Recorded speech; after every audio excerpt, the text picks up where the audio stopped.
Hey, Gruff.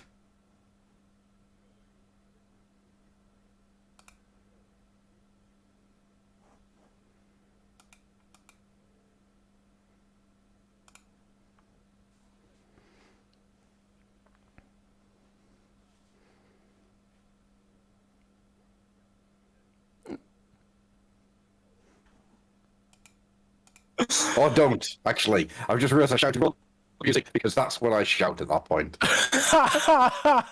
Did you forget we were doing it live?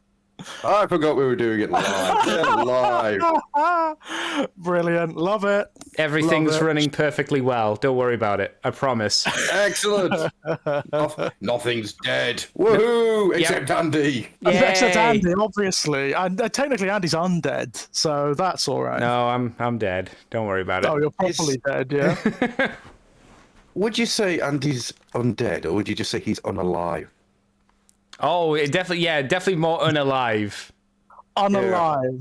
Definitely Okay. more unalive, yeah.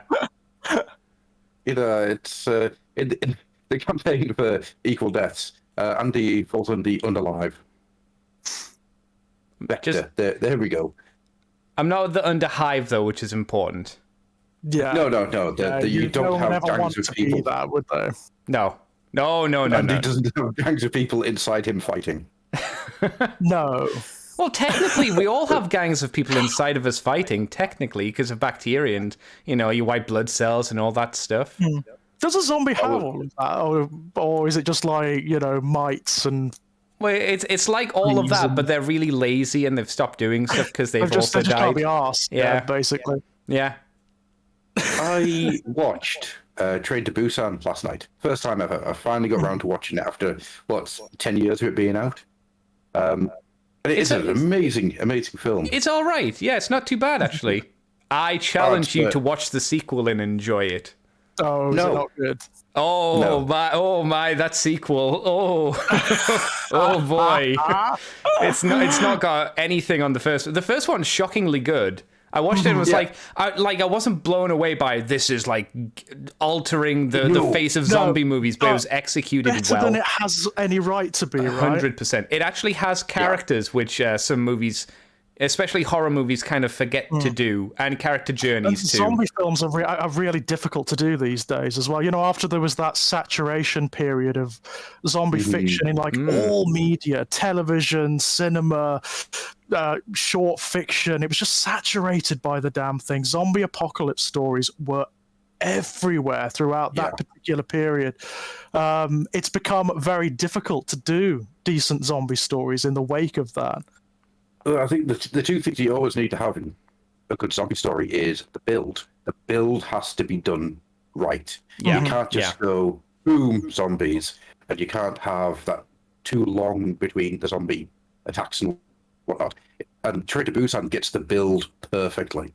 You get those moments where you, like, the little girl's looking out the window and you just see the guy running down the train platform as the other guy leaps on him. It's just in the background, and it's so well done. And you get those empty stations and things. I mean, that's always essential in a good zombie story as well, isn't it? Situation and setting, the building of atmosphere. It's a very you need the isolation. Yeah, it's a you very need to get that isolation in place.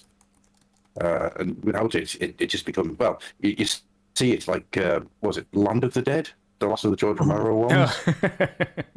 Where the zombies are gaining sentience and learning how to use guns and tools.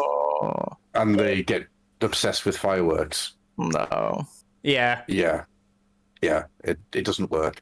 But yeah, that's Train to Busan. It's an amazing film, and I would recommend anyone to watch it. Yeah. Also, hits fucking differently when you're a parent, I'll tell you that much. Jesus fucking Christ. We're talking about this on the Fluff and Meat. There's a few of us saying that it's weird how when you watch these things, it changes when you're a parent. When you're like 20 or so, just rooms of kids just being mowed down with machine guns, and you just don't care. Nowadays, it's like, oh no, the machine gun, it's really expensive. If you had that machine gun, you wouldn't be able to eat for a week.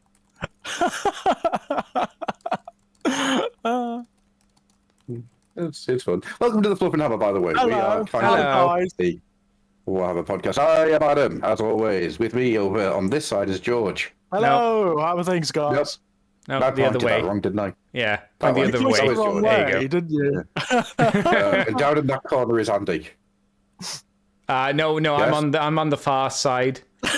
Like George just in the middle. Remember, we are the bread. He is the cheese in our sandwich. Yeah. Hi, I'm Andy. Not even going to comment. does it A question feel? was asked: Are vampires zombies? No, they're I would vampires. say not. They're vampires. They're both undead though. They go under the undead are, they umbrella. But yeah, one is more of a slave caste to the other usually. Yeah, that's pretty much it. I mean, there are lots of like in traditional mythology, the distinction kind of dissolves. Like there are lots of sort of creatures that are called vampires in various different traditions that are basically zombies, and so on and so forth. You know. Yeah, well, I would suppose like you to could say- say as well, like the first zombies were voodoo puppets more so than actually being like undead things as well. I mean, if we're talking like real life, I mean, the zombies, as we understand them, are just people who were either drugged or hypnotized and then buried. It was all flim flam. It was all a show. You know, it's so like people who claim to have supernatural powers could say, "Oh, I have risen this person from the What do dead." you mean? Yuri Geller can bend spoons. What are you talking about? He has psychic powers. You know what I love about that whole situation? Like, even if like that were a genuine power that he had, it's like, so fucking what? I mean, as magical supernatural powers go, oh, I can bend spoons. Oh, well done. I mean, that's useful, isn't it? For one thing. But what if someone's mutated to fuck up be a your living? Weetabix. What if some guy's mutated to be a living spoon? Like Yuri Geller is his antithesis enemy. Like he fears Yuri Geller because he can be bent at any time. Like Yuri Geller just got to rub his thumb on him and he's gonna flop over dead. I suppose if you had like a man who was made of spoons or something, then he would be terrifying. But The multi-spoon. as it stands, it's like, as a demonstration of the miraculous or of supernatural capacity, it's like, well, so fucking what? You know? The best thing about Yuri Geller, and I hate to say this, is that Yuri Geller, actually the second best thing, because the actual best thing is about the time him and him from Ghost Hunters or whatever the hell it was called, got into a one-upmanship contest and he started talking about mole men living under the Oh, sewers that's of London. that is the best, isn't it? It's just fantastic. It's so good. You know, we'll But be what Yuri laughing Geller when mentioned- he'll be laughing when it turns out that there are more men under London and they just come up and attack. He'll be laughing then. I told you. That'd be so funny. But the best thing about Yuri Geller is that he has managed to single-handedly disprove the notion of anything supernatural existing in the world. Yeah, right. Like, yep. None of it's there. By the way, I don't know if you guys can see this, but I'm getting a weird reflection coming through here. And doesn't it look, just here, like there's just this weird ghost-like shape hanging and trying to get into my room? What is Oh, it? that's You see distressing. that? Do you Yeah. know what it's like? Have you ever seen those, like, you know, you get them all over YouTube, the sort of top 10 scariest ghost videos and whatnot, which, by the way, fake ass as they are, I fucking love. I can't help it. There's something really fun about them. It's kind of like that, isn't it? You know, when they slow the video down, it's like, oh, did you see it? And then it pans across. It's like, oh, there's a face in the door. I just realised what I'm seeing is the reflection of George in the window reflecting back from the blind. That's strange. That is real weird. That is Georgia, really odd. I have a question. You know how you said you like those have you seen these ghost videos? Have you seen the one of the man in his underpants who goes up to a door and farts on the door handle and it goes, did you see it? A ghost emerged from this door handle at the right moment. And in the background is just loud, obnoxious farting. It's aggressive. I'm going to have to send you that because it is the That most... sounds brilliant. It's the most earth-shattering farts you've ever heard. I have seen the ones where like they're basically parodying that kind of video where like Yes, yeah. someone literally in a sheet will run past in the background. Did you see it? Did you see it? It's like It's always good when no. the big red symbol or the big arrow to point it out as well. When it's just a dude in the sheet. Did you see it there? It's the right big there. circle. It's like, ooh. Don't get me wrong. Sometimes that is so effective. Like, Oh, yeah. you know, I love the rush, don't you? You know, when you do see the face or the form or whatever the hell it is. You know, I love that stuff. I love it to bits. Fake ass as it is, when it's well done, it can be brilliant. So much fun. Yeah. It is fun. It's when it's all timing, isn't it? With those things, Yeah, it is 100%. all timing. I mean, some of them are so naff. They really are. And when like the people who are presenting them are trying to make them out to be more than they are, it's like, oh, come on. What are you know? It's an old building with shadows and things. Of course, it's going to make silly noises. You know, The better ones, I think, usually go for what do you think it? They say like, what do you think it was? It's like that. That's a little bit. That's a little bit like. It's not like, oh, it's definitely a ghost. It's like, it's probably not. But what do you think? Do you think it is? Yeah, but that's more fun as well, Yeah. isn't it? When when it's like more ambiguous, that is a lot of fun. And don't get me wrong, some of like the circumstances can be a bit weird. You know, they can be a bit strange because they're so coincidental or whatever. But beyond that, you know, it's all very silly. But I do enjoy them. I must admit, I have like spates of watching them. You know. I get you. Yeah. And then you get bored of them, you know, when you've seen, like, you know, about 10 or more of the top 20 scariest ghost videos. It's like, all right, fair enough. There's one on Watch Mojo, and it's the top 10 spookiest unsolved mysteries. And I watched that ages ago. I go back to it every now and again because they are legitimately creepy things. Some of those are really interesting, aren't they? Like the strange circumstances of missing people, and that is interesting. What the hell do you call it? The missing 911. I don't think that's right, but it's something like that. There's a big forest somewhere in America, and people just vanish, never to be seen again. Oh, I think I've heard of that. There's all these documentaries about it. Just like there's never any trace. Wow, I love that stuff. You don't find blood. You don't find clothing. You don't find remnants of a camping site. You find nothing.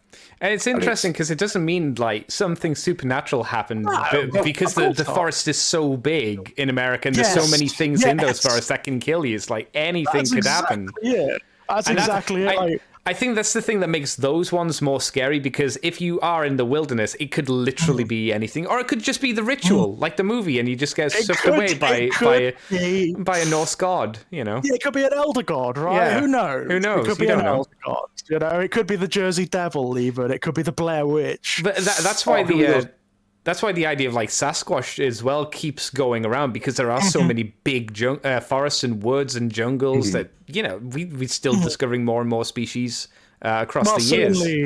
Certainly in like the US, most of those like urban myths are about exactly that, aren't they? They're about like the vastness and the hostility of the environment, right? Yeah, if you said Sasquatch was in the UK, I'd be like, I don't know, bro. I don't know. Probably not. Yeah, probably not. America's got enough big ones where I could go like, yeah, I can see that. Yeah, maybe. There is a Sasquatch-like creature in, I think it's Norfolk. What's it called? It's something like a stink ape or something. Oh, skunk ape. It's not skunk ape, because that's Florida. That's Florida. And that's just Florida. But what the hell was it called? It was like the stink man or something like that. And Stink man. I can't remember now, but there's definitely one in the Norfolk area. And of course, we've got the big cats. There's always big cats. Yes. Well, that is at least believable, isn't it? You could sort of, you know, at least that they are not cryptids, right? They're not like a supernatural being. It's like, oh, well, I could sort of half believe that there is some, like, I don't know, hybrid cat creature out there. What I really like that's doing the rounds at the moment, it comes out of Pittsburgh. It's like the Pittsburgh Walkers or something like that, and it just looks like a pair of trousers just walking down the street with like two glowing eyes. It's really strange. That's, I mean, if you saw that, if you're going to see a cryptid or something, and you saw just a pair of trousers walking, you'd be like, oh, for fuck's sake, can't it be like a proper skinwalker or a werewolf or something? No, it's got to be a pair of bloody trousers. It's just a pair of Levi's coming to get you. To be fair, if you were going off Japanese mythology and yokai sightings, technically you could see a pair of pants walking around. Yes. Since there are like the Japanese, and it was one of those things that the Japanese believed that if you were attached to a pair of items, they could impart some kind of life to them. And if it was something you really liked, you'd have like little ceremonies to burn those things away. You take them to a shrine and burn it to release the spirits. It's kind of interesting. Yeah, that is fun. Jai said in the chat that there's just a big ditch full of trekkers, and I like the idea that there's like wormholes all the way through forest, and they'll just drop into the same ditch. Oh my god! Yeah, the fact, the notion that it's the same ditch, I think that's brilliant. Just slowly filling up, It's just raining people constantly. So eventually, someone's going to fall into it and be okay, right? Because they're going to fall on like a cushion of rotting bodies. Yeah, they just tumble all the way down. Yeah. I can climb back out now. Yeah. I wonder how many bodies would that take? How many corpses do you need to take before you can survive certain amounts of fall damage? Has anyone tried that? Is that an experiment someone's done? Probably. Yeah. Wouldn't surprise me. It depends on how fast you're traveling and how far you're falling. Well, like if you're in, you can go to these places in the UK and America where you got the trampolines and you've got the big soft pits that you jump into. Yeah. And you can use a trampoline and bounce into a soft pit. How many dead corpses would you need to replace the styrofoam blocks for it to be okay for you to do that? Well, you need to work out the PSI of a styrofoam block compared to the PSI of a dead human being. Yeah. And then you can work out how many styrofoam blocks per human person. The problem is, of course, that human beings have bones, and the more that they rot, the less bouncy they become. It is inconsiderate. Dead humans. I feel this is a rabbit hole, It's an interesting discussion topic. It's a ditch, George. It's a ditch. It's a ditch, yeah, it is. It's a corpse-filled ditch. If it was a rabbit hole full of corpses, then it's a really simple one. You've got one corpse. But it might not be so simple because we might be talking about rabbit corpses and rabbits. How many rabbits can we throw into a rabbit hole before it's safe for a rabbit to survive a drop? By the way, it's a Games Workshop podcast. It's Halloween. It's nearly Halloween. So what can you say? It is. It's on top. Right. So it is actually. I suppose it's seasonal, isn't it? Yeah. Did you know that if a squirrel fell out of an airplane, it would starve to death before it would die? That's very Skaven. Does the Black Hunger take it? It's because, one, squirrels don't eat very much in a single eating, and two, their terminal velocity is very, very low. It would take a long time to drop. That's terribly amusing. In a very macabre, morbid way, but it is terribly amusing. What falls faster, a squirrel or a feather? I thought you were going to say what falls faster, a squirrel or a ferret, because they're very similar. I don't know what the terminal velocity of a ferret is. I was going to say... Does anyone have an airplane license? No. And a variety of rodents. Yeah. Oh, a speed gun. You need speed gun as well. Oh, yeah, true. Yeah. But you need two airplanes, one higher, one lower. One person in a higher airplane just throwing rodents out of it, and then the person underneath it with the speed gun just zapping the rodents as they go by. Easy. And then you find out how fast rodents fall. I bet you a rat will go into the ground like a dart.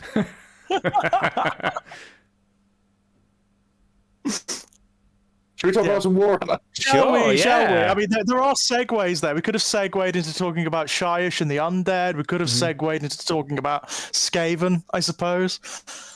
No. It's, I'm basically, at this point in time, we've backed ourselves up into such a corner that I can't think of anything that we can do to get out of it other than completely retrace our steps. So speaking of that, then let's talk about the Leagues of Otan. Yeah, let's. I mean, they've been causing a stir. I mean, people love them. People do absolutely love them. That's for damn sure. But of course, they're also they've had to be just toned back a little bit. Yeah. Yeah, just a little bit, because Just a wee bit, because they've been dominating just a little bit too much. It's a weird one, because there's like we discussed before, there are certain armies that are okay against them because of their sort of natural weaknesses. Shelving. But a lot of armies have been faring pretty badly against them. yeah, Who's the ones that suffers the Drakari- most? Say again, Andy. Who's the ones that suffer the most? I don't we know, know? to be honest. I think it's the likes of the Space Marine. You know, most of the loyalist Space Marines suffer badly against them. World Eaters. Things suffer like real badly. the That makes Liege, sense. like the Knights. The Knights suffer terribly against them Ah. because all of the Knights' natural defenses, almost like most of their firepower, just destroys completely. And the fact that like the entire army can be aimed at like 1 or 2 miniatures in a turn and just blast them to atoms. That tank, isn't it? That tank. It gave the Tower railgun a run for its money, because Jesus fucking Christ, that was. Ooh, okay, that's what I will say. That had to be pulled back a bit, because that was a little over the top. A lot of it, I don't know. Whilst they did come out the gate absolutely swinging as an army, They did. I didn't think they needed that much rejigging. It just No, that I mean, people like- needed to be people had to rework what they were doing. We had a similar thing that happened with the Tau, and the Tau. I mean, they haven't been nerfed to any degree like the Votan have, but people have learned how to work around them. We had a similar thing with the Tyranids again, who were nerfed a little bit, and again, people have learned to work with them, and that does seem to be happening. I mean, what I will say is I do like the fact that Games Workshop are responding dynamically, because that wasn't a thing once upon a time. I mean, before we came on air, we were talking about the I believe it was 5th edition or 4th edition when the Matt Ward Grey Knights hit. Our Lord and Savior.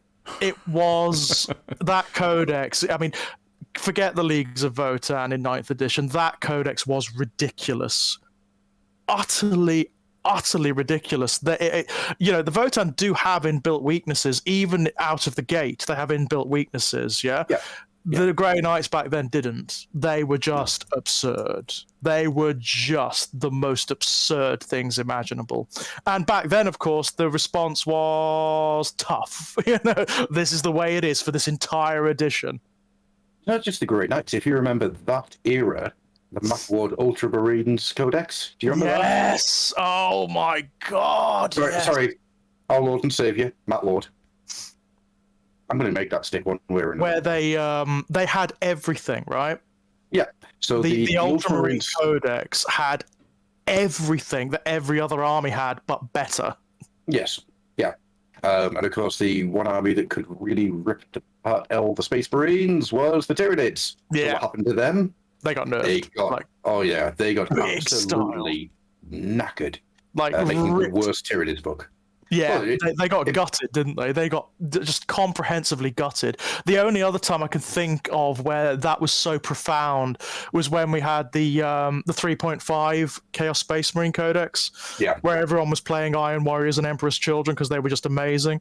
And when the next one came along, just everything fun about the army had been taken out.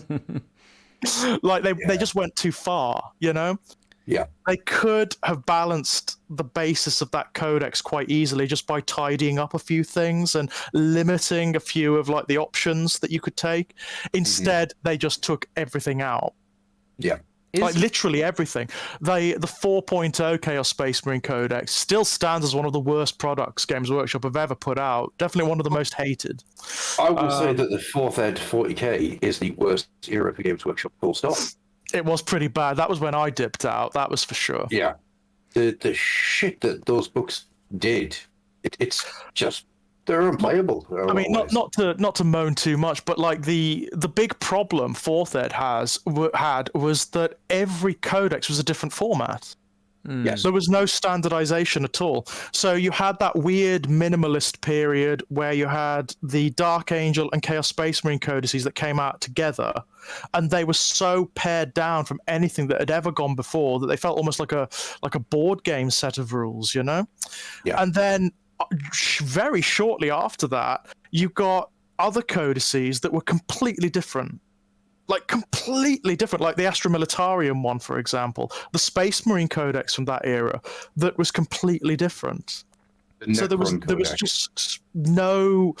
If you were playing like Chaos Space Marines back then, you were screwed. You were just shafted against the vast majority of armies. It just wasn't fun, you know. Was Wood the reason why Ultramarines became the poster child? Because obviously, like back in second edition, the box set was, Blood Angels. Blood Angels, right? Yeah. And then the third box was Black Templar, and it was Black Templars. Yeah, that's right. So was it around that fourth edition, and then onwards, it just became Ultramarines, and that's it? That's a shame. And don't get me wrong, I mean, like, some of the stuff that was done for the background of the Ultramarines was actually really good in that era because it made them interesting. You know, it gave them all of that weird sort of like false Greco-Roman stuff that they have now. It expanded their background massively, which was interesting. It made them more than just the Blue Marines, right? It's just that to the deficit of everything else was the problem. Do you think it would have been better if they continued on just mixing it up for each edition? Like they switched it for like the Imperial Fist for 6th and, I don't know, the Dark Angels for 7th? That would have been fun. I mean, I understand why the Ultramarines are the ones who are on the Codex front cover, because they kind of are the Prime Legion. You know, they are the biggest and the most successful of the Imperial Legions. In the same way that the Black Legion are the biggest and most successful Chaos Space Marine Legion. You know, it makes sense for them to be on the cover. But even so, it's as long as it's not to the deficit of everything else, it's fine, you know?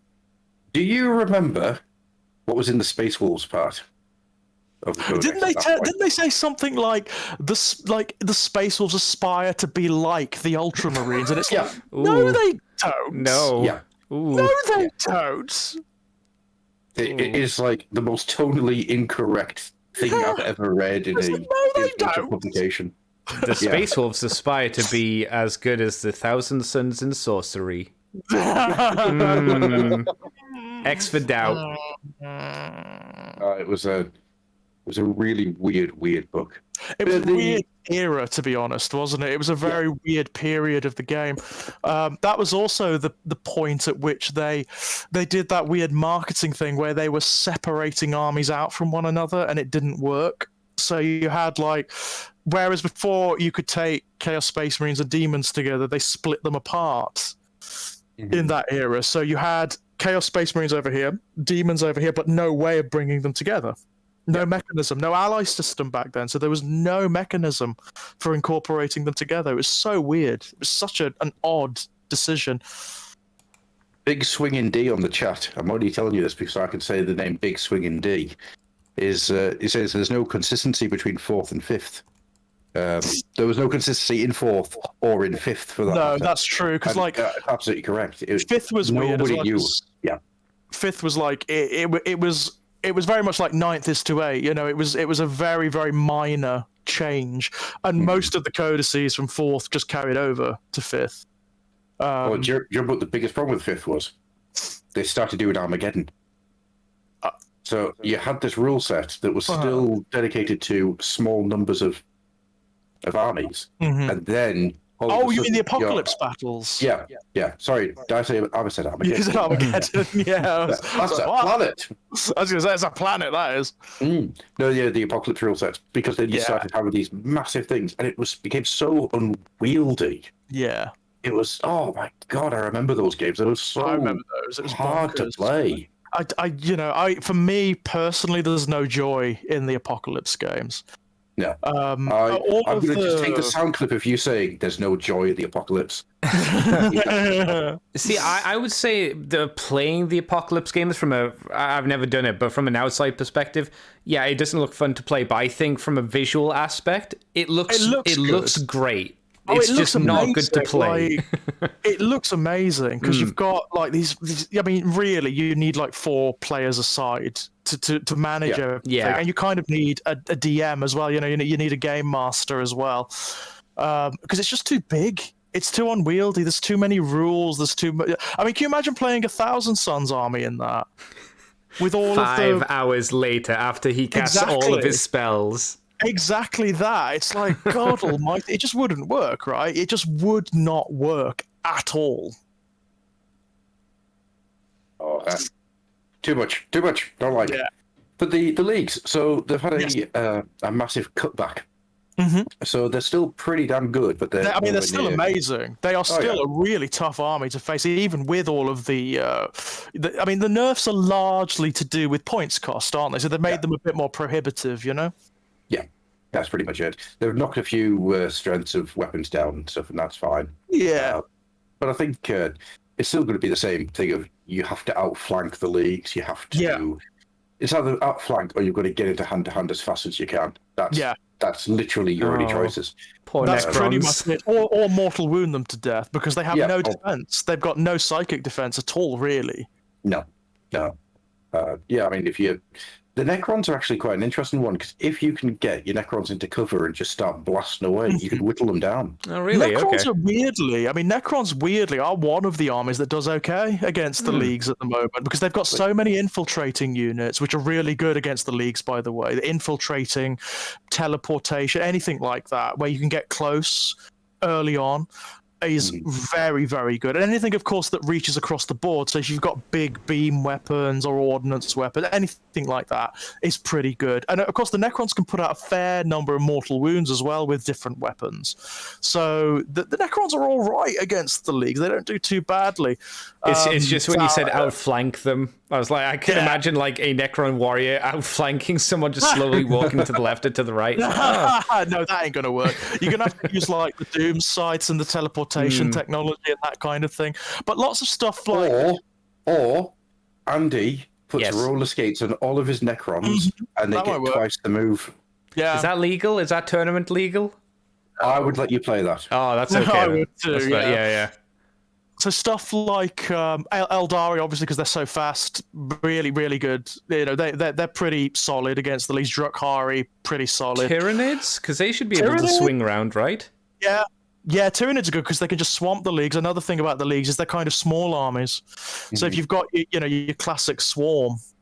When you say small, do you mean like elite, or just small as in like even though they have special troops, they're not not a height joke. It's just like are they like the 1,000 Suns and they're specifically elitist armies? Yeah, very very small armies. Elitist. Cost. Yeah, that's definitely it. Demons are very good against them because demons can literally reach them in the first turn because of their weird warp storm abilities and their deployment abilities, and also because they have that wonderful demonic save that's not an invulnerable save anymore. It's a demonic save, which means that all the stuff in the leagues that ignores invulnerable saves doesn't ignore the demonic save. So they get their full, up to them and they're very small. Yeah. They get their full unmodifiable save against the league's most badass weapons, so they're pretty damn good. And 1,000 Suns, obviously. 1,000 Suns are very good. Again, in fact, I would say, like, if there is an army that's sort of, like, tailor-made to counter the leagues, it's probably the 1,000 Suns. Oh, yeah. Absolutely. It's just because it's that mortal wound spam in the psychic phase, and also all of the naughty shenanigans they can pull with teleporting around and like redeploying themselves. That is very good against the leagues. I mean, like very good. So if you take a Cult of Duplicity, which has numerous options for redeploying units, like after initial deployment and in the midst of a game, yeah, they're pretty damn good. Really good, but for reasons that we won't agree on. It's been 35 years since the first edition of Warhammer 40k came out. Wow. Is that our segue? That's our segue. Yeah. That's my segue. Okay. Let that sink in. I mean, were you 35 years? Did you come in on it during first edition, Adam? Were you playing during first edition, or? No, I came in with kind of, sort of. So you know that bit when the majority of Rogue Trader was just happening in White Dwarf. Everything was out, and White Dwarf was putting out all these rules every time, and then they started building up towards second. Yeah, so that's pretty much when I came in, because my cousin was massively into Rogue Trader, and he was more a fantasy guy, but he did play some Rogue Trader. Had a Orc army that was mostly cannons, if memory serves me right. So like the shock attack cannon. So he would just be firing Scotlands across the board. And trust me, the Rogue Trader rules for Snotlands are amazing, because if you are a Terminator, the chances are you're going to end up in a armored suit filled with terrified Snotlands biting you. Basically, yeah, that's so cool. So good. I remember where that. I actually came in on rules. Oh my god, from back then, ridiculous, right? Oh, that's so good. There's so amazing stuff, right? There's so many, like, that random table is incredible. It's 6 pages long. I know it is. It's 6 pages long. It's insane. I can tell you the exact point I came into 40k, which is a real weird sentence, and it's when Gene Stealer was released for Space Hulk. Oh, wow. Right. So that would be 1991, something like that. Yeah. Right, so that's the point I came in. So just before second comes in, just before fourth ed fantasy battle comes in. It's a really weird time. Yeah, it was a weird time. I mean, like, Daffyd says virus weapons anyway. It's like, yeah. Do you remember them? There was a report in, I think it was a second ed report, actually, but virus weapons was still around in second ed. There was a report in White Dwarf, it was actually published, where a viral weapon wiped out like half of an army in the first turn. Well, they are pretty effective according to the Horus Heresy books. Oh, they were ridiculous. Back then, they were ridiculous. Do you remember Vortex Grenades, Adam? Oh, I remember Vortex Grenades. Yeah, 50 points they were. Yeah. 50 points. You could arm your character with a Vortex Grenade, and if they chucked the Vortex Grenade, it would stay on the battlefield for ages, and it would absorb everything around it, just automatically killing everything around it. Bonkers stuff. And now what? They're was it D3 strength or something like that? Oh yeah, now they're just like, you know, they're I mean, obviously they couldn't be as they were, because it would be absurd. It would be ridiculous, and they were absurd and ridiculous, you know. Oh yeah, I mean, there's a point in the chat that's just been made. Do you remember the self-detonating thunderhammers? I do, yes. Yeah, that amazing stuff. But then that's because Rogue Trader was as much a role-playing game as it was a tabletop game. Well, it was mad, wasn't it? Oh, it was beautifully mad. It was it's so wonderful to look back on every now and again. So Games Workshop has decided that it'd be a really good idea to just announce and celebrate the fact. So they've done so with a load of things. You know, there's it's actually tomorrow. Yep, tomorrow is the actual day that's celebrating 35 years. So that's Sunday, the 8th of October. Tomorrow? Oh, wow. Oh, yeah. So I don't know if they've actually got anything planned for tomorrow. Are they doing any special events for the stores or anything? Not to my knowledge. Wow. Actually. I thought they would have pumped out just like a mini or something. At least one. Yeah. No, there's not to my knowledge. There's nothing. That's surprising. That is surprising. Unless they just like announce something like tomorrow, if you go down to your store today, you're in for a big surprise. Yeah, which, you know, modern Games Workshop, they might. Who knows? Yeah, I kind of hope they don't, because I can't afford to do anything. You know, but we'll see. So they've been doing a load of stuff. Well, the first thing that they've done is really cool. It's a section of paint jobs to get your modern miniatures, those old 80s, 1988 paint style. Oh, awesome. Andy's shared a few of these types of paint jobs with me recently, and I cried. Yeah, we showed them at the end of the stream that we did on Wednesday, didn't we, Gruff, when we were finishing Underworlds Online? Yeah, and oh my god, some of those things you were showing me were that they've done some of the new miniatures in the old paint schemes. Yeah. That's very cute. That's very cute, isn't it? I like that. Didn't they also do like a recreation of like that first 40k battle report scenario, the battle for the farm? They did, and oh my god, that is so much fun. That's where the background for so much comes from, right? The Crimson Fists come from that battle report, yeah? They do, yeah. A lot of their background comes from that battle report. The battle for Rinnsworld, all of that kind of thing, all comes from that battle report, right? If you think about it, the battle for Rinnsworld, that's the first evolution of 40k. That's where the lore starts getting laid down and things start the to orcs, happen, like a lot of the core stuff that we would come to understand as being just fundamental about the orcs, or the space orcs as they were back then, that comes from there, right? It does. Yeah. Amazing. Amazing. Everything. And to see it being done with modern orcs in this wonderful, wonderful way this bloody orc champion that they've made is so good. Lovely mini. It's a lovely mini, that is. I think it helps a lot that they've released these new contrast paints as well, right? The more vibrant, interesting contrast paints. Compared to the older line, so it's definitely helped out a lot. I don't know how many of the fancy ones, like the new orc that they've painted up, have used contrast paints in comparison to the ones that they've put in the video tutorials, but still look good though. It does look good. It does look good. I mean, I love those Tyranid warriors they've done in the very old Tyranid warrior scheme. It looks really good, doesn't it? Looks brilliant, and I don't understand why really does. That is what Tyranid should look like. Yep. They look great. I've got to say, that is a very, very effective paint scheme. Yeah, and it looks like a really easy one to try and replicate with the current contrasts. That with a bit of I can't think what the red is now, but I know exactly which red it is. Well, the Evilson Scarlet is what they use for the highlight. Yeah. And they used Blood Angel's red contrast paint, apparently.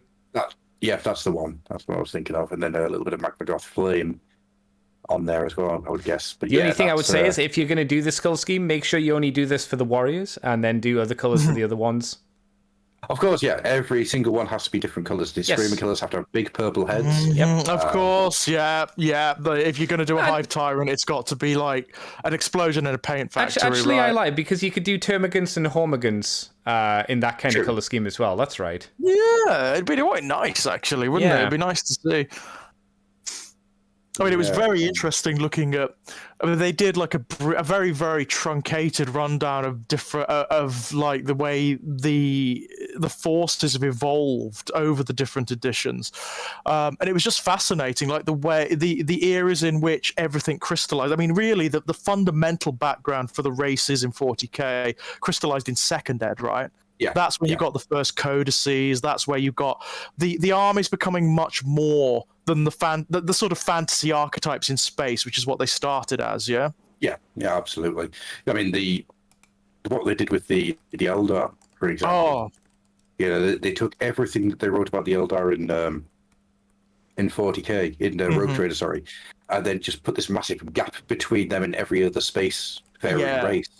Yeah, so everything's pretty much the same, but they are so fucking racist. Yeah, the Eldar Codex from the Second Ed is one of my favorite books, because that was the very first one I ever had. They were my first army back then. That's where I came in with the Second Ed Eldar Codex. And it changed, looking back, it changed so much about what they are and made them so much more than just like elves in space. Yes, yeah. I mean, they really expanded out the stuff at the Craft Worlds, really expanded out the idea of the doom of the Eldar, the birth of Slanesh. I mean, that Eldar Codex that came out in Second Ed, it hits the ground running. It's amazing, isn't it? It's a bloody work of art, that thing. It is. I mean, some of the background in that book is still amazing. It's still used now. There are still portions of text from that book that are recreated or just copied directly over into the present day codices, because it's just so good, you know? This is a quick aside and a quick tangent. I'm going through the Solar War, the Siege of Terror books. Oh, which is so good. Currently on Warhawk.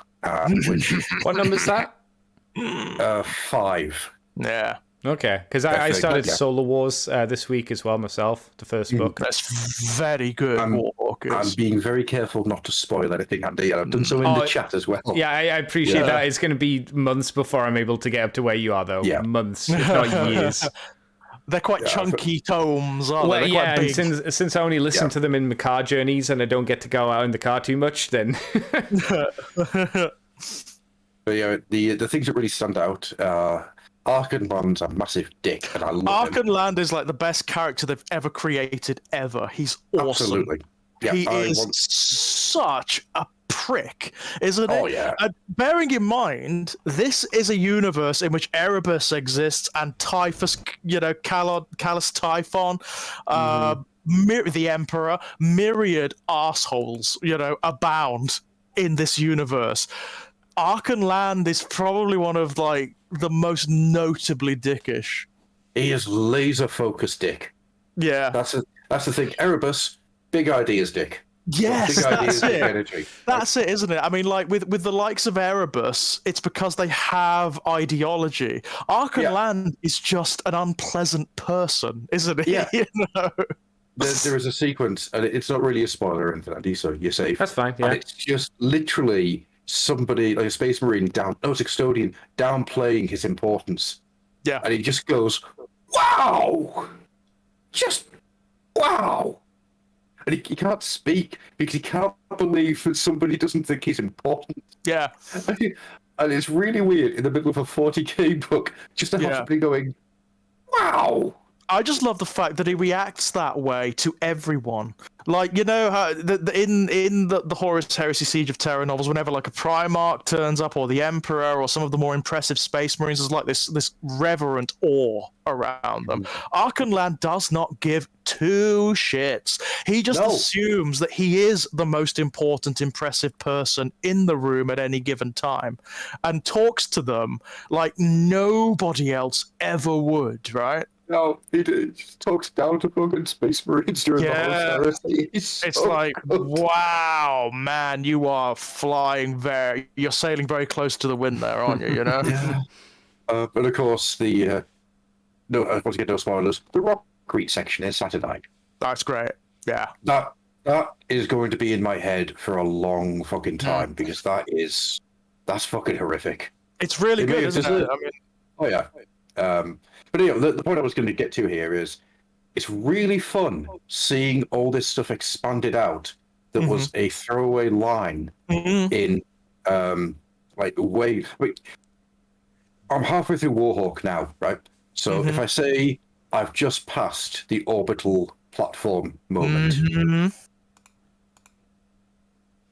I'm not going to lie, I got a little choked up because holy shit, that'll get worse, actually. There will be stuff that is really it's stuff that's been building up since the very early Horus Heresy novels that is actually tied up in these books, and that's very cool. That is very cool. I mean, I'm reading Echoes of Eternity at the moment by ADB, and that is the best. That's probably the best Horus Heresy book, full stop. Yeah. It's awesome. As you'd imagine, it's Aaron Dembski bound, and everything he touches, he just elevates, right? He just elevates the material. This book is something else. Have you read the reviews from people who don't necessarily read 40k or even like 40k? Yeah. And they're loving this book as a bit of just sci-fi, as a bit of science fiction. It is really, really incredible. Are they able to get it since they haven't had the build-up and don't know the characters and the setting and stuff like that? Are they able to get it? The way he's written Echoes of Eternity is he's giving you it's almost like vignettes. He's giving you an overview of the latter periods of the siege. So everything is in the book. Everything you really need to know is in the book. It's very elegantly communicated. Of course, there are details that will make it better if you go back and read, all of the others, or if you know the background of 40k. But he's written it so elegantly that you can come in and just sort of be carried along, It's very well done. And he really goes for the horror of it it's the horror for both sides, you know. At this point, like the traitor legions, the people in Horus's armies, most of them don't even know what they're doing at this point. Their cohesion, even amongst the Space Marines and the Titans, is just broken down completely. And now there are demons on Terra, of course, as well. So you've got demons whispering in their minds constantly and warping them and altering them. It is horrific. It's absolutely horrific and utterly, utterly brilliant. Reviews I read for Echoes of Maternity is that I came into this book expecting pew pew bang bang. What I got was a treatise in the horrors of war. Yeah, that's pretty much it. That is pretty much it. That's a really interesting way of trying to describe a 40k book. So you don't expect the actual. It's one of the things I've really enjoyed about the Siege of Terror is it hasn't shied away from the horrors of war. It's not going into high adventure. It is staying as down in the mud as it physically can. It's dirt, isn't it? It's taking that high mythology and bringing it right down into the filth, right? Oh, absolutely. And there's one thing though. The thing I was trying to say before, the orbital platform section, that is taken from a throwaway line by Bill King from 1988. Right? Right. This is the stuff that is absolutely blowing my mind. The Siege of Terror. They need to get Bill King and just to go, cheers, mate, for the writing prompts, because so much of it is just throwaway lines from that original Bill King written 12-page article on the Horus Heresy. 1989. It's but they've insane. been expanded on, right? They've turned into big, fulsome story arcs. It's really cool. It is really, really cool. I mean, my favorite. I mean, you probably haven't got there yet, but my favorite section is thus far has been the fight between Khan and Sigismund. Yes. At the walls. That is awesome. That is so good. I loved that moment. I think my favorite moment so far altogether has just been Angron. Angron is fantastic in the Siege of Terror. I love the fact they can't control him. So, he's captured in the bowels of the Conqueror, the World Eater's flagship, and they can't control him. So they have to teleport him to a Night Lord's flagship that has this supernatural labyrinth in it that contains him until they can shoot him down onto the surface of Terra. Literally, just open up the floor and drop him in. Yeah, they just drop him. Yeah, they did that to who were they? The Salamander's Primarch, didn't they? He was stuck in Vulcan, that labyrinth, and then he was dropped from the ship as well. Well, Vulcan's on Terra now, which is really fascinating. Yeah, that was cool. That was very cool. Unexpected, right? Yeah. Because Magnus gets really close, doesn't he? He nearly does it. It's like, fucking hell. That was a surprise to me, I've got to say. I was really shocked. Just how close the shit hits the fan. Yeah. Magnus literally comes that close to ending the entire heresy. That close. And if it weren't for Vulcan, it'd have done it. Mm-hmm. They're so good. They're so good. Yeah, the Siege of Terror has blown everything else Horus Heresy's done out of the water. Yeah, it really has. I mean, the quality of the writing is just amazing, right? I mean, I would never have expected to have gone into these books coming out loving the White Scars. No, they're great, aren't they? They are really, really cool. Khan is amazing. Khan, you know what I mean. Although saying that, fucking Khan the Betrayer. Well, yeah, Khan the not Betrayer yet. He's yes, he is amazing. Did you not enjoy the Scars book? I did, but it didn't have as much impact. Do you not think? No, the White Scars for me have always felt like they're just there. Yeah, because I think I remember the White Scars book. Scars wasn't too bad. Who did that one? Was that John French? I cannot remember. I cannot remember off the top of my head. I'd have to go back and look. I mean, it was a good book. The one where he fights Mortarion in the ruins of Prospero, that was very good. I think that was John French, Andy. I think you're right. Yeah, that was very, very good. Yeah, the Khan is just Right, yeah, it's a weird one. My favorite Primarchs right now are Yagadai Khan and Vulcan. And I would never have seen that coming. I would never have seen you fall in love with those two characters. And I really are. Also, Dawn. Rogel Dawn is a... Yeah. He's it's not just because he's sitting there making all of his plans and everything. It's the fact that he's got all these wonderful little ideas, like, if I'm getting too close to a situation, I'm going to go for a walk.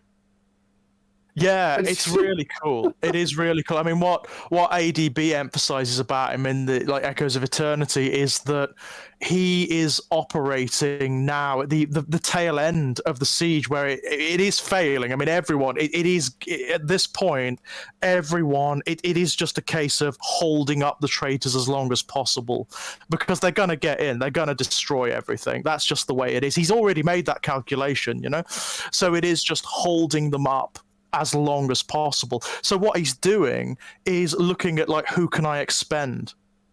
Who can I send to their death? Because that's what's going to happen. The Space Wolves. There are some Space Wolves on Terra. There are some fighting, not many, but there are. There are some wolves on Terra. There are a couple. Not many, but they do exist. It was apparently Chris Wright who did the White Scars book. Scars. Was it? Yeah, apparently. Chris Wright is good. I like Chris Wright's stuff. Does very good Death Guard books. Very good Death Guard books. Also, Mortarion is absolutely ace. Yeah, but Mortarion is fabulous in the Siege of Terror. He's really interesting. You haven't finished it yet, Adam? No, I'm about. I've got about a third of the book to go yet. Right, so I won't say them, but there's a bit coming up that is, wow, it's fantastic. It really is cool. So, I mean, in Echoes of Eternity, I think I'm about 2/3 of the way through, and it's incredible. I've been reading it every day. It's a massive book, by the way. It's friggin' huge. Even for the Siege of Terror books, it's enormous. But yeah, it's incredible stuff. I cannot wait for the last book is split into two, isn't it? Yeah. So you got this one, and then you got I can't remember what they're calling the next one, but it should be out early next year. Oh, I can't remember what it's called, but that is it, isn't it? It's Dan Abnett writing it, obviously, topping and tailing the whole series, and it's it, yeah? Yeah. Unless they do what they should do and go back and rewrite some of the books that aren't very good. That would be grand if they did. Fix the Galaxy Burns. I would go for that. Tweak False Gods, because False Gods is okay, but it needs some tweaking. False Gods is all right. Yeah, False Gods is okay. Just remove Mechanicum from the series entirely. Remove Nemesis as well. You could do that.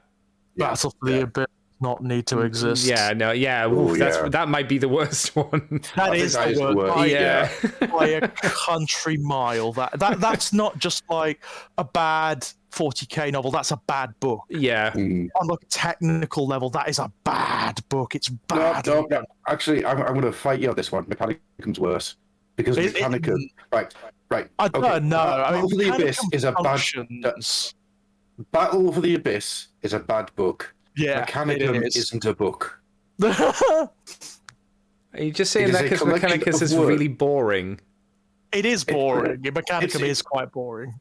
It's a book only because it's on paper. It is not a novel. It is not a narrative. I love it. It is not a story. It is literally words coming after one another, and that is all it is. There is nothing. Well, if you read it in the original binary, you'd have an incredibly different opinion of it, right? I like that, Andy. The reason it's boring is because it's actually written for machine people. Exactly. Yeah. Right. I like that. So all of the poetry is taken out. It's like a set of oven instructions, basically, or programming instructions. Yeah, I like that. It's the Star Trek joke of you should hear Shakespeare's stuff in Klingon. It's way better. But I imagine it is a lot of fun, actually. Yes, yeah. I would pay to see that. Actually, yes, I would. To be honest with you. George, do you have any of the the Siege of Terror books in special edition? Or have you just been getting standard standard I ones. wish I did. I wish I did, but I don't. Do you have any Unfortunately, any special edition books? Because I know that some of them you've been after. I do. I have the first Black Legion leather-bound book wow. by Aaron Debsky-Bowden. I've got that. I think I've got the second one as well, actually. Did you get any of the Araman ones? Because I know how much you like the Araman stuff. Oh, I wish I'd gotten the last one. But I was primed to get that, but they all went in the first 15 minutes. They were gone. Oh. And now they're all on eBay for over £100, and I'm not paying scalpers. I'm part of a Facebook group called the Black Library Nutters, and they are a really good group of people. Actually, just solid people. They've got a crucifixion rule when it comes to scalpers. Oh yeah, it's really fun. But what they all said was that nobody expected the Araman book to go that fast. Clearly, it sold out like between, that. There were people who had it in the cart, and between the time of getting to the cart, I think clicking buy, it sold out. Yeah, that's how fast it went. It's insane. I'm not surprised because those books are amazing. And I've got the normal edition, and it's great. I mean, it's a really, really good, fun book. What John French has basically done is said, well, there are two Egyptian-themed armies in 40k, the Thousand Sons and the Necrons. Let's chuck them together and see what happens. It's great fun. It's weird. I didn't expect them to get married and have babies. It was strange. Robot skeleton babies that have magic. I'm down for that. I was going to say ghost, robot, skeleton, space marine magic babies. Did Andy just make the best cartoon of the 90s? Yeah, that's all of my things. Oh, man. Wow. And it's just Araman being Araman as well. You're not being able to catch a break, basically. Araman, the luckiest man. I still want to see the book, which is just Araman and Fabius Miles sitting down for a coffee and just. I know getting all the shit out. Yeah, I know Josh Reynolds isn't doing it anymore, which is a real shame. But I would love to see John French and Josh Reynolds collaborate on a book where it's Araman and Fabius Bile. I would just. Wouldn't it be like a good podcast to get all the reasonable people in 40k together and just do like a galactic podcast? That would be fabulous, wouldn't it? So you'd have Traz in the Infinite, obviously, because he's very reasonable. You'd have Fabius. He's fairly Belisarius. Belisarius Call, because he's a reasonable dude. Robotay is very reasonable. I like the sliding scale of reasonable here. Well, there's a 40k universe, there's... It's the 40k universe. I mean, we're talking about Fabius Bile here, who's like the ultimate eugenicist. Yeah. But in the 40k universe, he's one of the more reasonable guys. He does wear a coat made of flesh, but he is one of the more reasonable guys. Araman, obviously. There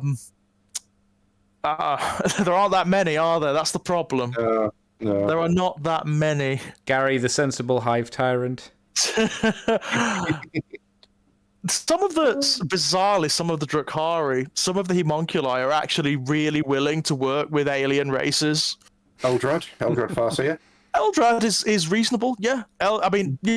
Reasonable. Again, he did recently kill half of a craft world to bring back a god of the dead, but hey, he brought back a god of the dead. That's pretty impressive, right? Yeah, Not all the way. A bit of a god of the dead. Still, and did he say half of a craft world? Yeah. So that's not even the full craft world. So that's not bad, right? But it's pretty good, isn't it? I mean, considering the size of a craft world, it's not bad, is it? No. Again, this is a god. They had to fornicate for a while to make Slanesh. Yeah, exactly. So this is a god of the dead, right? So obviously you have to kill a lot of people. And it was only half of a craft world. They didn't have to annihilate half of their ententire remaining race. So no, that's true. I'd say that's a win. Although, Andy, that is their intention. That's what the Inari are trying to do, because that's what they believe. That's what they believe. That with the mass death of the Eldari race, it will feed Iniad, and Iniad will explode into the warp like Slanesh did. Yeah, I was gonna ask, isn't Iniad meant to be one of the ancient Eldari gods? That's right. Yes, Iniad is the god of the ancient god of the dead. Yeah. Isn't it meant to be theorized that it was one of the original warp entities before like humans kind of came into existence and before all that kind of stuff changed. That's right. Within the warp. That's right. Very, very like Keelan mentioned Kane. The Avatar. He was also one of the original Eldari gods who existed before human gods existed because the Eldari are so ancient. And of course, Kegarak, the laughing god, the god of the Harlequins, he still exists. He lives in the Webway, apparently. I thought wasn't he Black Library in the Black Library? Or is that somebody else? There is something to do. Kegarak is involved with the Black Library, but he's not actually there. Okay. No, he's not in it. He's not like in the Black Library. Right. Insofar as we're aware, Kegarak has always been conspicuous by his absence. We know he exists because he's one of the very few who survived. You know, when Slaanesh was born, he basically absorbed all of the Eldari gods. He consumed them all, apart from Keelan, Inead, and Kegarak. But we don't know where he is, as such. Oh, he's the Webway. He's the other side. He's back home watching Big Bang Theory. Oh. Yeah, he's a god of evil. He's not a good god. Kegarak is not a good god. See, he's the Loki of the lot. He's evil. Yeah, it's why he's watching Big Bang and he's enjoying it. No. Yeah. No. Yeah. Bless you. Look what you made me do. Andy. No. But then again, if he was a god of mediocrity, then he'd be watching Big Bang Theory. Yeah. See, I asked because I've been watching. Is it Luton on YouTube, the Lord guy, and he's been bringing these things up. Wasn't there a theory that Slaanesh is kind of a Slaaneshi, an Eldari god, and he's bringing all the Eldar souls together to begin the cycle of rebirth again or something? The critics of the Inari and Inead, or what claims to be Inead, say that it's not Inead, that it's actually an aspect of Slaanesh. And if you look at the miniature, that's suffused in the miniature. It actually does look Slaaneshi. Okay. So that's one of the mysteries that they've set up with the Inari, that it may not actually be Inead. It may just be Slaanesh, manipulating the Eldari and having a fine old time. As usual. Slaanesh just banging on As the usual, window going, hungry, hungry, food. Kill half your race. Mm-hmm. Do it. It'll be fine. Because of course the Inari don't use spirit stones either. Oh, does it not? No, they don't need to. According to their own law, they don't need to because Inead keeps their souls safe from Slaanesh. That's right. Apparently. Yeah. Apparently. I'll keep you safe, he says, with the knife and fork. Mm-hmm.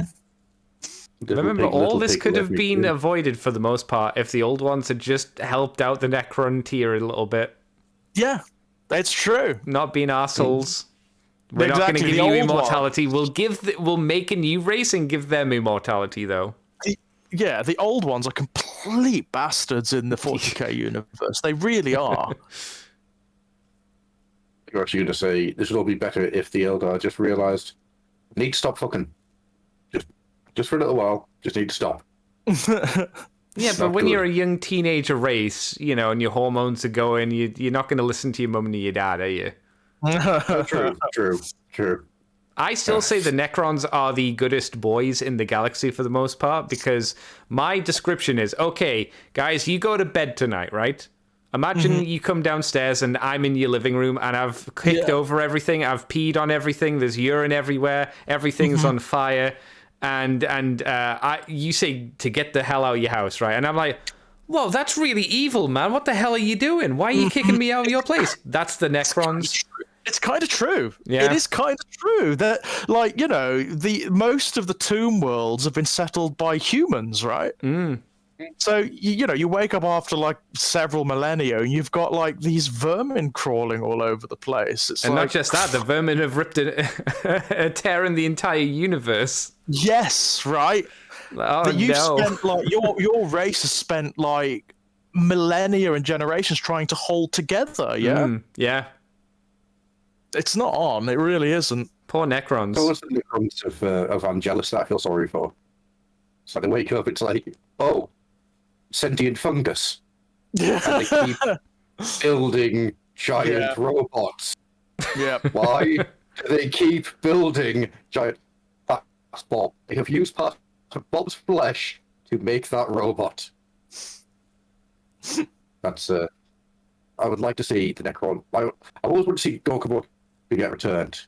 I think if they did Gorkamorka and one of the races you can play as are the Necrons, and they're just pissed off because their bodies keep getting found, dug up, and used the giant idols.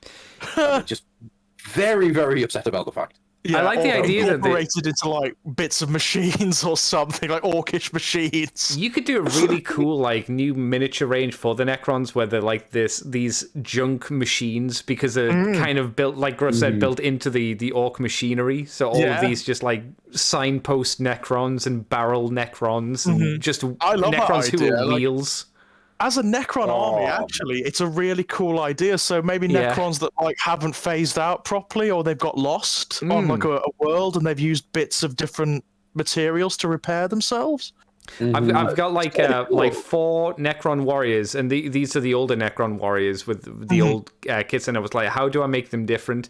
And I decided to, instead of using Necron heads, use the skull pack heads. So I've used a Gene Stealer head, an orc skull, and the other corn skull. My idea was the heads was blown off, and the body tried to regen with something. Yeah. And the skull just happened to be close by, and it was like, well, I'll work with what I got. It's an approximation, right? Yeah, it's close enough. It's close. It'll facilitate eyes and whatnot. It's good enough. It's good enough. That's an ace idea. I like that. I've only done it with that 4 because I didn't want to make an entire army based on that. But I was like, it'll make like 4 unique little warriors that'll stand out. What you want to try and do then is replace one of their arms with just like bits of wood tied together, just holding you on the like signposts and rammed it in there just to hold the gun up. Yeah, I do like the idea of like steampunk Necrons, where they've got cogs and things. I think that's hilarious. That'd be great. You could even say that for these Gorkamorka Necrons, they could talk with like an orc guttural tone if they're like cryptex and stuff, because they're degenerating as well. Actually, I mean, there is, as an aside, in the latest Ahriman book, there is this brilliant sequence where Ahriman and his Thousand Son Cabal have not captured, but they've sort of like found a cryptek, a Necron cryptek that has been deactivated. He's basically sealed in like some sort of stasis cube for millennia, and they get him out. Basically, they've got him captured in this sort of like metaphysical arcane prison, and the cryptek, to determine an escape, a means of escape, just keeps winding time forward and then backward. So he keeps making the escape attempt, realizing what he's done wrong, then winding time back so that he can do it better, and he keeps doing it and doing it and doing it until he eventually gets out. It's really, really cool. Because Ahriman knows it's happening and just kind of at the end goes, well, thank you so much, I've learned. He just clicks his fingers, doesn't he? He just clicks his fingers, and it's like, yeah, I knew you were doing that. All right, stop that now. That's enough. Yeah, but one of the things that Necron does, which I think is brilliant, because he's never heard the language that Ahriman and the Thousand Sons speak before. He's never heard it before. He's like, he was interred before humanity even evolved, So what he does he extrapolates the language from just the syllables, the few syllables that Ahriman and the Cabal speak to him. Wow. He extrapolates like the entirety of human linguistic history from just those few syllables. It's like brilliant, absolutely brilliant. Suddenly he can speak like every permutation of Imperial Gothic ever. Wow. Perfectly. Is that just based on its knowledge of other races and how language in general how is language meant evolves? to work? Yeah, he uses like an algorithm basically to determine fantastic. how language evolves. Yeah, it's great. a great concept, right? What a wonderful notion. I loved that moment. Loved it to bits. Have you read Reign and Ruin yet, George? No, which one's that? It's the one about the Necron dynast who comes back to his throne and the Flare virus is taken. Is that the first one, or is that the second one? I think it's Ruin is the first, Reign is the second. Okay. I think I've got that the right way around. And then the second book is him taking the reins and going off. If you want some really good, serious looks at how Necron minds work, get into that, because there's a bit in the first book where one of the members of his court who were exiled, he has a massive Necron army that he's just deactivated. They're all in sleep mode. And he spent all this time carving in their entire life histories into the metal for each and every one of them under his command. That's brilliant. Sleeping. And he's done it because you have to have a hobby. Yes, yeah. Or else you go mad. The Necrons do need that, don't they? Because they do go mad while they're in isolation. One of the entire points of the book is that how do you deal with immortality when you're completely unchanging? Yeah. It's it's really, really good. Really, really good. It's one of the fun narrative things you can explore with the Necrons, isn't it? Oh yeah. I mean, don't get me wrong, it's not anywhere near as good a ride as The Infinite and the Divine, which is one of the best books ever written ever. I'm rereading that at the moment, and it is. I love the fact that it's so silly. That it is just a comedy. It is, isn't it? It's a 40k comedy book. Oh yeah. Yeah, that's exactly what it is. There's elements of that book that can only be described as slapstick. Yeah. You know, absolutely. Yeah. I fucking love The Infinite and the Divine. It's just, it's one of those ones where, you know what, I'm feeling a little low. I'm just going to go and listen to The Infinite and Divine for a little bit. It's just like, it's Trazin's attitude to everything that I like, where he's just so bored. It's like, this is just annoying, it's seriously inconveniencing him. He's lying shattered somewhere. I have a plan. It's it's so brilliant. I love that stuff. I love the fact that the end of that book happens because Trazin does a practical joke. Yeah. It just sets off a chain of events. It's so good, and oh man, I fucking adore that book. He has a healthy sense of his own absurdity, doesn't he? The absurdity of the 40k universe in general. You don't meet many characters like that in 40k. No, you don't. I want more of this. I just want more of those two traveling the cosmos. The problem is, of course, the length of time that book is based around. Yeah, some of it multiple times. They just kind of spool time back. Means that you can't really do much else with them because it goes from prehistory right the way through to now. Yeah, it is absolute bonkers nonsense, isn't it? I love that so much. The fact that there's 4 chapters and they take, 4,500 years to do a cut appearance. Something like that, yeah. It's insane. It's so good. I love that stuff. But it takes longer because it keeps getting wound back. Yeah. Oh, Trazin and Organs, excellent adventures. Yeah, it's kind of that, isn't it? It is. It's like the story is basically that in structure. Oh, it's so good. Awesome. Do you know stuff. What isn't good? Everything. I've got some AOS news. Oh no. Oh, is it not good news? Well, it's only one piece of news for AOS this week. Well, this month. Oh, yeah. This year. And that's the Sons of Behemoth Applestone's out. And you get the new guy. And he's actually the old guy with just some extra bits. And he's very cool, and I really like him. And the Behemoths are great. The Gargants are fantastic. I'm still annoyed that they're not called Megargants. It seems really obvious to me. You've got Mega Gargants. Why don't you just take out that dash and the A and just call them Megargants? It's right there. Just Megargant. There you go. You got a name. It annoys me greatly. But yeah, that's it.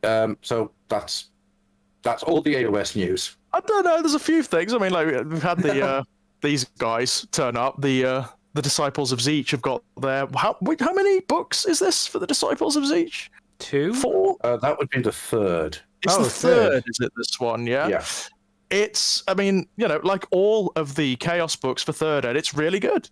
It's really, really excellent. I mean, not only is it, we were discussing before we came on the show, the army itself is superb. because it has so many spellcasters and almost every unit in it has a ranged attack of some description, which is excellent in AOS. But it's one of the very first that really expands the background and moves it on a little bit. Have you guys heard what the Arcanites are doing in the current age of AOS? No, I don't know. So basically, the Dawnbringer Crusades have started settling new civilizations and settlements across the mortal realms. Erecting new cities and forming basically a realms-wide, very loosely knit civilization, which is then expanding out and taming the Chaos Wilds and whatnot, and driving back the hordes of chaos. What the Arcanites have realized is that those cities tend to be formed on convergences of ley lines which hold the mortal realms together. It's called the geomantic web. And of course, the Arcanites are sort of like, brilliant, great, this is wonderful. Sigmar thinks that he's sealing together the mortal realms, when in actual fact, he's locating for us the points where they're at their weakest. We can unravel the geomantic web and just obliterate order in the mortal realms. So that's what they're doing. Of course, that's made enemies not just of the Dawnbringer Crusades and whatnot, but the Seraphon. Because the Seraphon are also aware of all this occult chicanery, and they've spent generations trying to hold the geomantic web together. Because that's what they do. That's what they're for. They are absolute order. The Seraphon. So there's all this stuff about. How in Broken Realms Baelacor there was an honest-to-God space battle between a silver tower and a Seraphon ship in space. Yep. There's lots of that in here. There's lots of that going on in the spaces between the realms and realities. There are entire fleets of silver towers fighting with the Seraphon. It's it's a bit balmy, right? It's a bit crazy, and it's cool. It's moved on the background for the army, and it's also moved on the mythology and the background for the mortal realms a little bit as well, which is nice. Yeah, that's really cool. Speaking of AOS, I did finish the Caradron book that came out not long back, which is a wonderful pulp adventure that is just full of the most pulpy. It is basically a brand new William King book for all intents and purposes. Right. Is that the one that came out with a new miniature around it? Yeah, the Jockey Bergensen, I think. It's either Jockey Bergensen or Rocky Jurgensen. I can't remember which way around it goes. It's not Bill King, but if you told me that the guy writing it was Bill King using a pseudonym, I'd believe you. You would believe it, yeah? Yeah, it's so Bill King. It's almost like a homage, do you think, to those old-fashioned... Yeah, that's very much what it feels like. But what's cool about it is how much it gets into the idea of the Caradron working out what profit could be. So it's not just profit in gold, it's profit in time, it's profit in favors, it's profit it's something as simple as, if I do this, I profit myself later by giving myself this that's already done. And it's a really interesting way of looking at stuff. But it's also done through the viewpoint of someone who is very un-Caradron. He's there for the adventure. He's got a fucking ogre as a bodyguard. Ogre on a Caradron ship. That's cool. All he wants to do is be fed. Yeah, of course, he's an ogre, right? Yeah. An ogre, I should say. But yeah, that's he just gets every time they see something new, it's I'm going to eat it. I'm going to see what it tastes like. Have you started the other one that came out around the same time, the vampire Hollow one? King? Yeah. No, I haven't done. I've got it. I haven't read it yet. What's the word on it? Do you know? Have people had good responses to it, or do you not know? I've seen any reviews of it, to be honest with you. Okay. But once again, it's not the Horus Heresy, so it's not. It doesn't get that level of penetration into the review sphere. That's the difficulty, isn't it, with the AOS books? And it's a real shame because there's some really good ones out there. The AOS novels have been firing on all cylinders for some time now. I mean, the only one I can say that I haven't really enjoyed, I haven't thoroughly loved, has been Godblight. And that's not because I haven't enjoyed it. It's because I've really struggled to get into it. Yeah. So it's one that I think I need to be in the right mindset to go, right, I'm now going to sit and read the first book that's a fucking doorstep.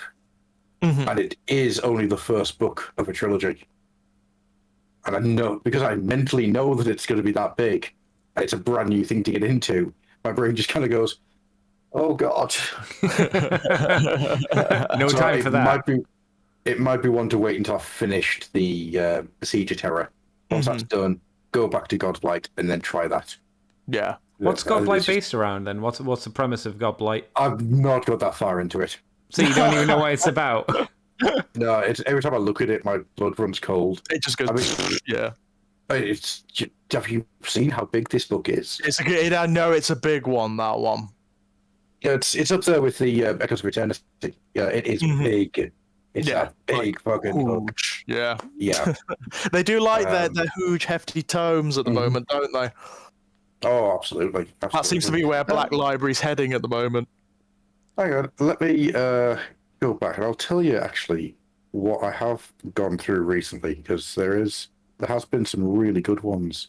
So I've got the Hollow King, Overlords of the Iron Dragon, which is fairly decent. The Arkanauts Oath, that was the book I was talking about. That is really good, and I recommend everyone do it. The Vulture Lord, that's the one I was thinking of. Vulture Lord, that sounds good. So the Vulture Lord is an Ossiarch Bone Reapers book. Oh, I would have guessed Cruel Boys. No. Yeah, actually, yeah. Yeah, from the title. The Vulture Lord is the name of a king, the Ossiarch king, who pledged himself to Nagash and became a Bone Reaper after his son died in a yearly sport that the region has. But they all send their best boys in to go and do this big marathon type thing that's full of all sorts of dangers. And his son died. So every year they do this sport, but instead of the winner being crowned, keys to the city type person, they become the Bone Reaper's son for 10 years. So, they're just given to the Vulture Lord, and he just goes, right, you're now my son. I will only call you by my son's name, and you will be trained as my son was trained, and you will lead my armies. Ah, so it's almost like a proxy. That's weird, right? Like, psychologically, that's weird. Oh, yeah. And at the end of the 10 years, that boy is killed, and his bones are taken into the Vulture Lord. Oh, wow. Yeah. All right. So why would you want to win, or is it a secret? No, you don't want to win. You do not want to win. So, You have to run. Okay, I was going to say, so are people like throwing the match? Like people are just slowly walking it instead of running it? No, because there's a thing of the grace that goes with it. There's your family will be. Oh, there's like, there are other benefits, right? Okay, so it is like a family thing. It's not so you suffer, but everybody else in your family gets a plus. So you've got an obligation. For 10 years, you don't suffer. For 10 years, you live the best life in a city where there's no other living people. Right.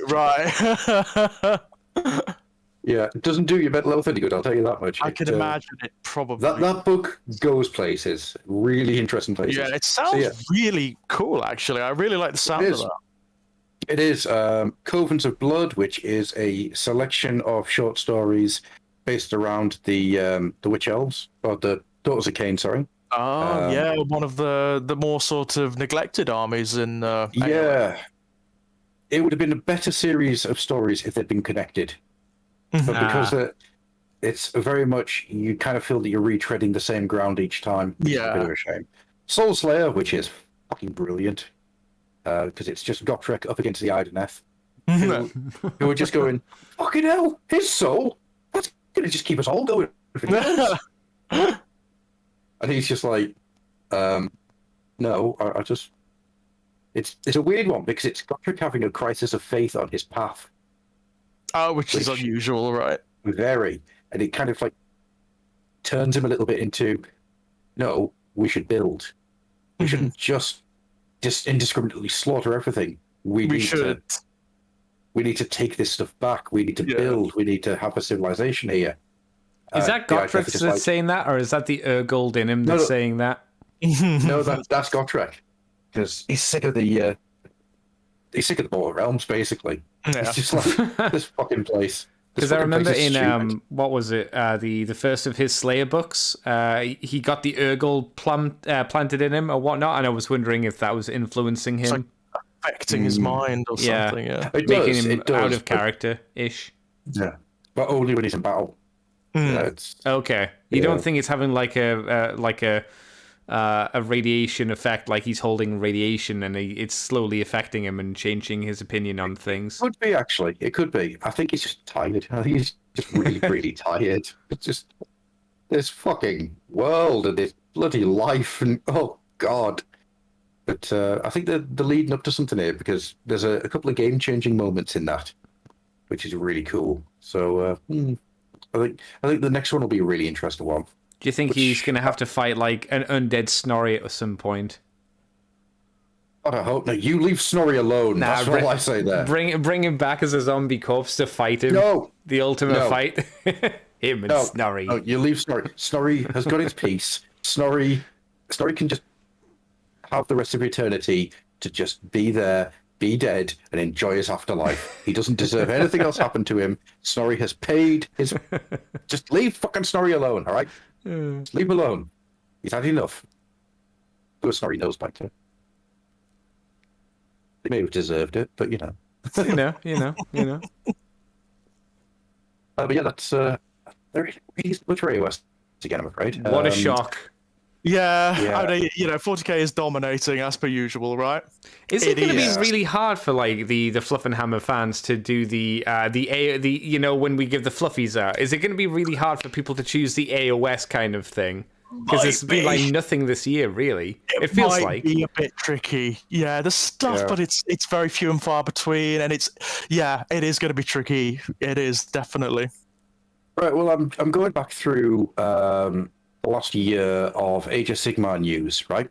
Mm-hmm. So, Sons of Behemoth, Never Chosen Puppet Fight, every Golden Demon winner at Warhammer World, a whistle-stop tour of the Majestic Spirits and Noble Fauna of Haish, the Rumor Engine, the Herald of the Mighty Chaos Knights, that's an actual news story for AOS. I forgot about him. Warhammer Day and the Rise of the Lumineth Realm Lords. Blood Bowl. Lumineth Realm Lords are coming. The Slaves to Darkness box set. Yeah, Slaves to Darkness box set. Right, I've gone back a month now. The stuff for the Cities of Sigmar that's coming next year. Oh. I'm into August.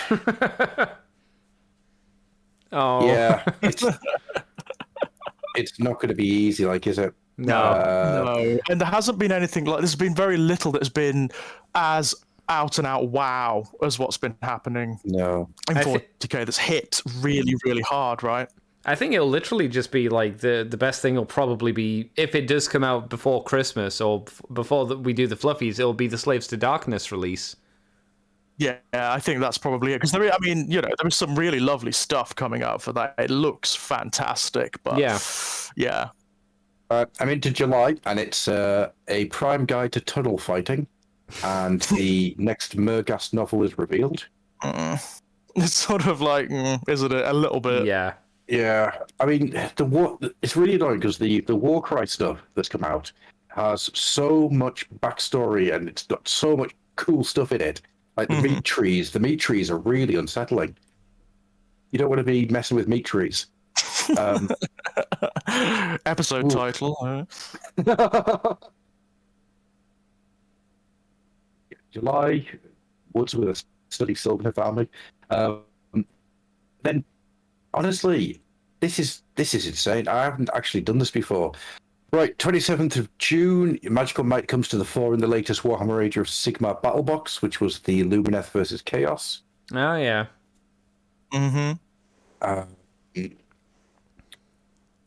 Yeah. Right. It's very few and far between, isn't it? There's not much there. Yeah, right. yeah, that's me passing June, and there's just so little.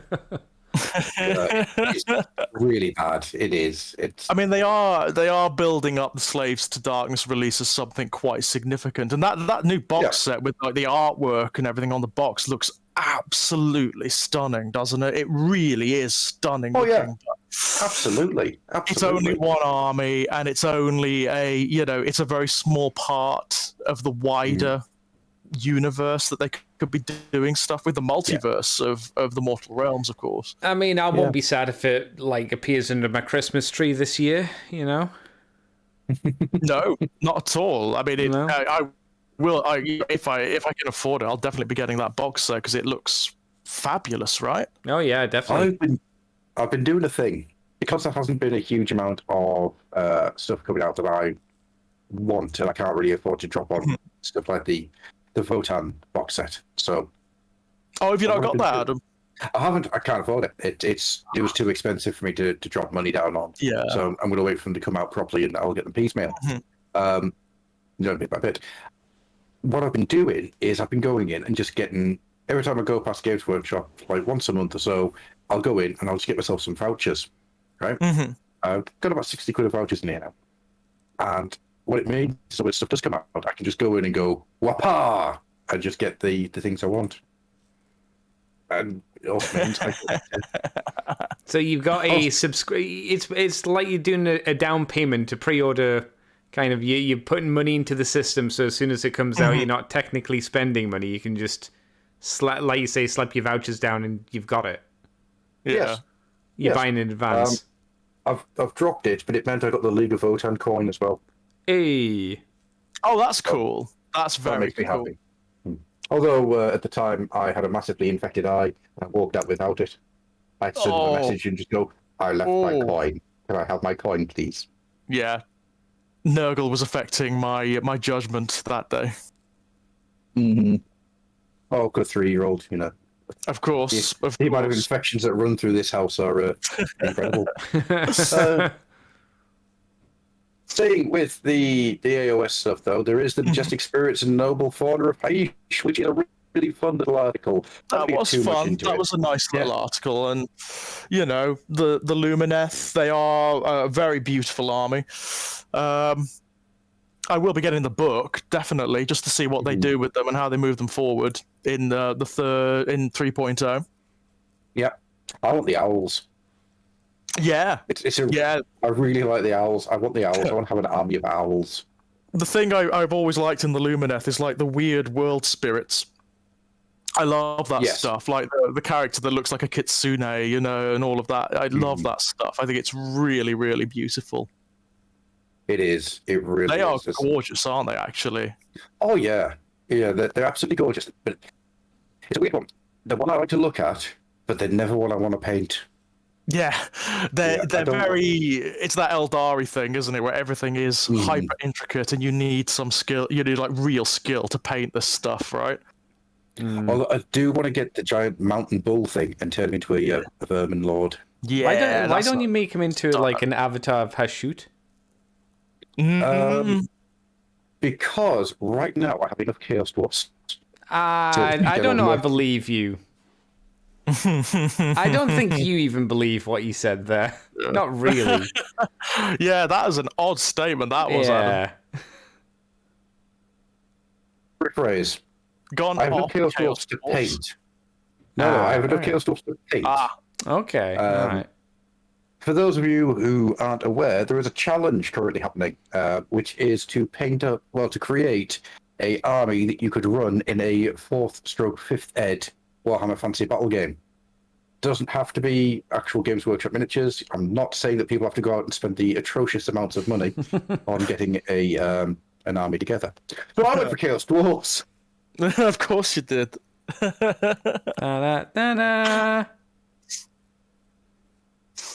So my original idea was I was going to either kit bash a load of older style Chaos Dwarfs or 3D print any Chaos Dwarfs I could find. I then found a guy on Patreon who is doing that era of Chaos Dwarfs, and he's doing a really good job of them. So subscribe to that, and I've got Chaos Dwarfs. Perfect.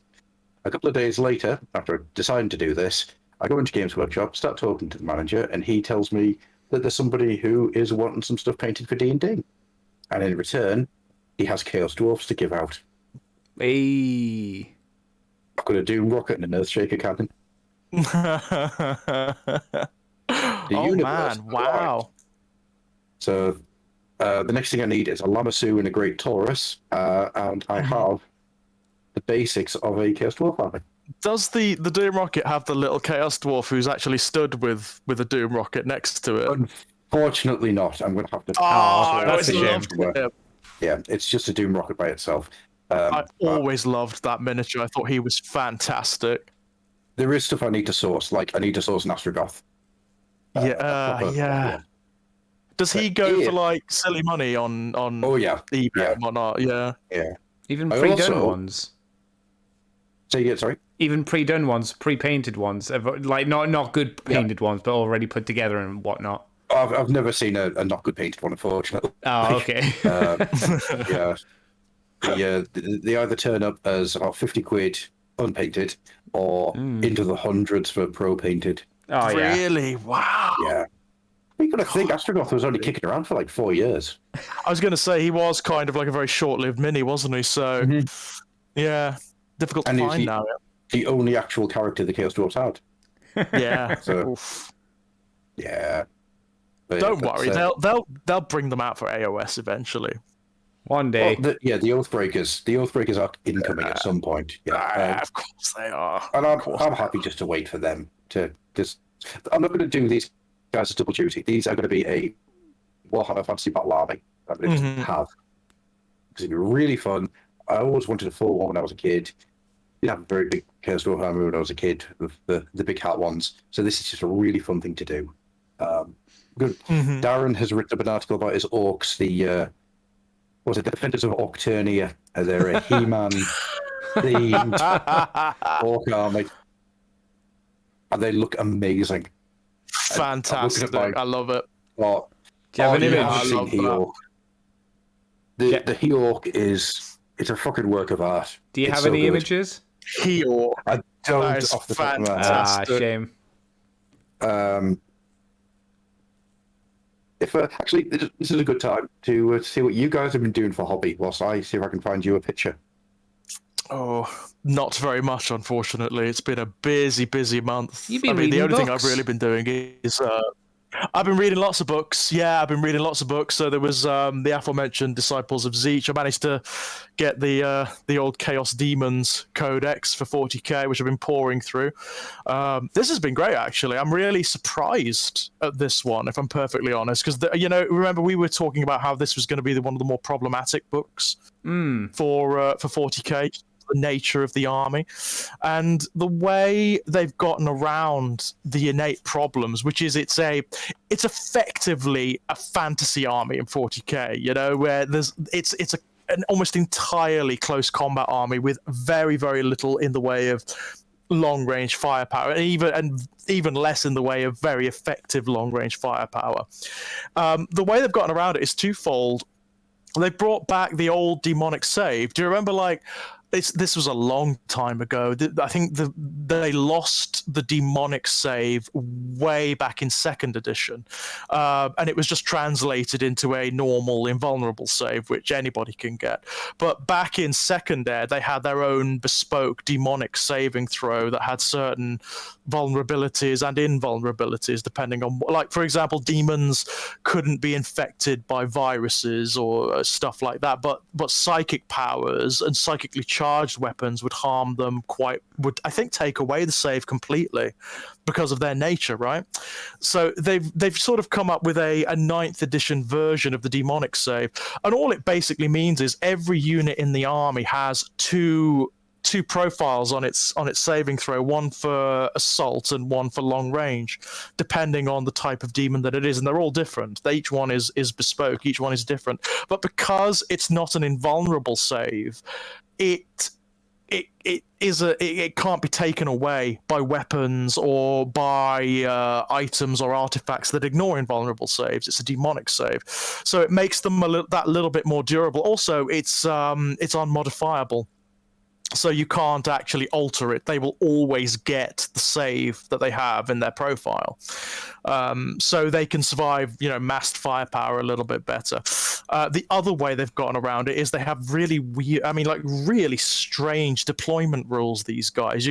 They're going to take a while to get used to be honest, because they don't play like anything else in 40k. They're really, really strange. They can all deep strike. Every single thing in the army can deep strike, but it can also deep strike in weird ways. It's a rule called manifestation. So they can use the leadership of their opponents to determine the distance that they deep strike. Opponents with low leadership, they can deep strike much closer. In fact, with low leadership units, they can actually deep strike right up close to them and then charge. So they're not as vulnerable to like massed firepower. They can just get right in there, almost from turn one. It's kind of cool. Yeah. Is it? It just gets around all the problems. Say again? Is the rule called "gonna fuck you up"? It may as well be. It's pretty good, I've got to say. They've also got this thing, the warp storm effect. So when they manifest, obviously they affect the environment. The chaos saturates whatever world or battlefield that they're on, and they generate warp storm points, and you can then spend those warp storm points on effects that affect every unit in the army all at once. And that's pretty good. It's pretty damn good. You've got an undivided set that anybody can use, and then one for each of the powers. If you're using like an entirely Zeech army or an entirely Khorne army or whatever. One of the ones that everybody's going to be using is Dark Invigoration, and that basically, when you buy it, it is expensive. It's 5 warp storm points, so that'll use most of your warp spawn points per turn. Basically, you can heal units with it and replenish slain models to a unit with it. And that's army-wide. That's when you use it, it will affect every unit in the army. So it's pretty damn good, Pretty damn good. Yeah, it's not bad. What? It's not bad. Yeah, that sounds like it's a little bit... What's the word I'm looking for here? Terrifying. Yeah, they do need something like that, because although they've got quite powerful units, they've got the greater demons and whatnot, most of them are pretty fragile. Your things like your demonettes, for example, pretty damn fragile. Your bloodletters are pretty fragile. Plague bearers obviously aren't. They're quite tough. Pink horrors are going to turn up everywhere, because people are going to love these things. They are the ultimate objective takers in 40k. Simply because they're really hard to shift. They always get their 3+ save, unmodifiable against all shooting, and they also split into blue horrors and then into brimstone horrors. So they're very, very hard to shift. When did the brimstone horrors thing start? That was when the very first of these turned up. Way back when, the very first Disciples of Zeech book. Yeah, I was thinking it was never a thing before AOS, was it? No, it was always just pink and blue horrors once upon a time. And in fact, there was a time, for a very long time, when they took that away from them as well. Just because it was kind of unwieldy once upon a time. It was very difficult to determine, because the blue horrors had a different stat line to the pink horrors, firing and melee was really problematic. It's much easier now. It's much simpler now. It's much, much, much refined. But basically, it means this unit doesn't diminish as it's being wounded. It grows, which is really weird. It's really strange, and is going to cause a lot of armies quite a lot of headaches. It really is. What you're gonna see is a lot of Thousand Sons that have demons detachments attached to them. That's what you're gonna see, because things like people are gonna want a Lord of Change in their army, because Lords of Change are fantastic. They're absolutely fantastic, and they're gonna want pink horrors. They're gonna want pink horrors because they're superb. And the surprise winner in the Codex, the unit that everybody's raving about, Flamers of Zeech. They back at the top of the. They're really good. Flamers of Zeech are really, really good. They're just an excellent all-round unit. They're strong. They're tough. They move really, really quick because they bound across the battlefield. They've got a 3+ save against shooting, and their flickering flames is fantastic. It's not massively strong, but they get loads of shots per turn, and they hit automatically. Yeah. You don't have to roll to hit for them because they're flame weapons. So that someone's realised that, hang on, when we first brought these Flamers of Zeech out, they were the most terrifying thing you could put on the battlefield. If you remember what they were like in Second Ed. Yep. I mean, we can talk about what they were like in Rogue Trader, but we don't have time to discuss the amount of dice that you needed. No. So, but no, you're going to... There's a reason that game had a Games Master. Yep. Oh, yeah. But no, they are the surprise winner. And also, I mean, they're weak in melee technically, but you're not going to want to charge them because they'll just overwatch, and because they don't have to roll to hit, they'll just flame you out of existence before you can get near them. They're a very, very nice unit indeed. What about you, Andy? What hobby time have you had over the last however long it's been since we last recorded? Little bits here and there. Me and you played Warhammer Underworlds online on Wednesday. We did. That was okay. Yeah, it was fun enough. It was the company was better than the game. Yeah, I definitely would say that it highlights the issues of Warhammer Underworlds more than anything else, which is it's very, very slow. But it was fun to play with you. Yeah. It was fun. Yeah, absolutely. The big thing I took up from Underworld is it doesn't really feel like you're doing anything. No. Which is weird. Maybe it's because it was the video game and we didn't have the tactile feel of picking up the cards and doing it that way. Yeah. But I think it would have been more confusing because there are so many... Like, do you remember how much it took us to be like, so what do we do here? How does this work? Yeah. What's this do? Can we play this card? I guess we can. What's going on? Right. Yeah, I'm going to use this card. Whoops, I just discarded it. Yeah. Will this work if I do this? And it's like, nope, it won't. Oh, that's a shame.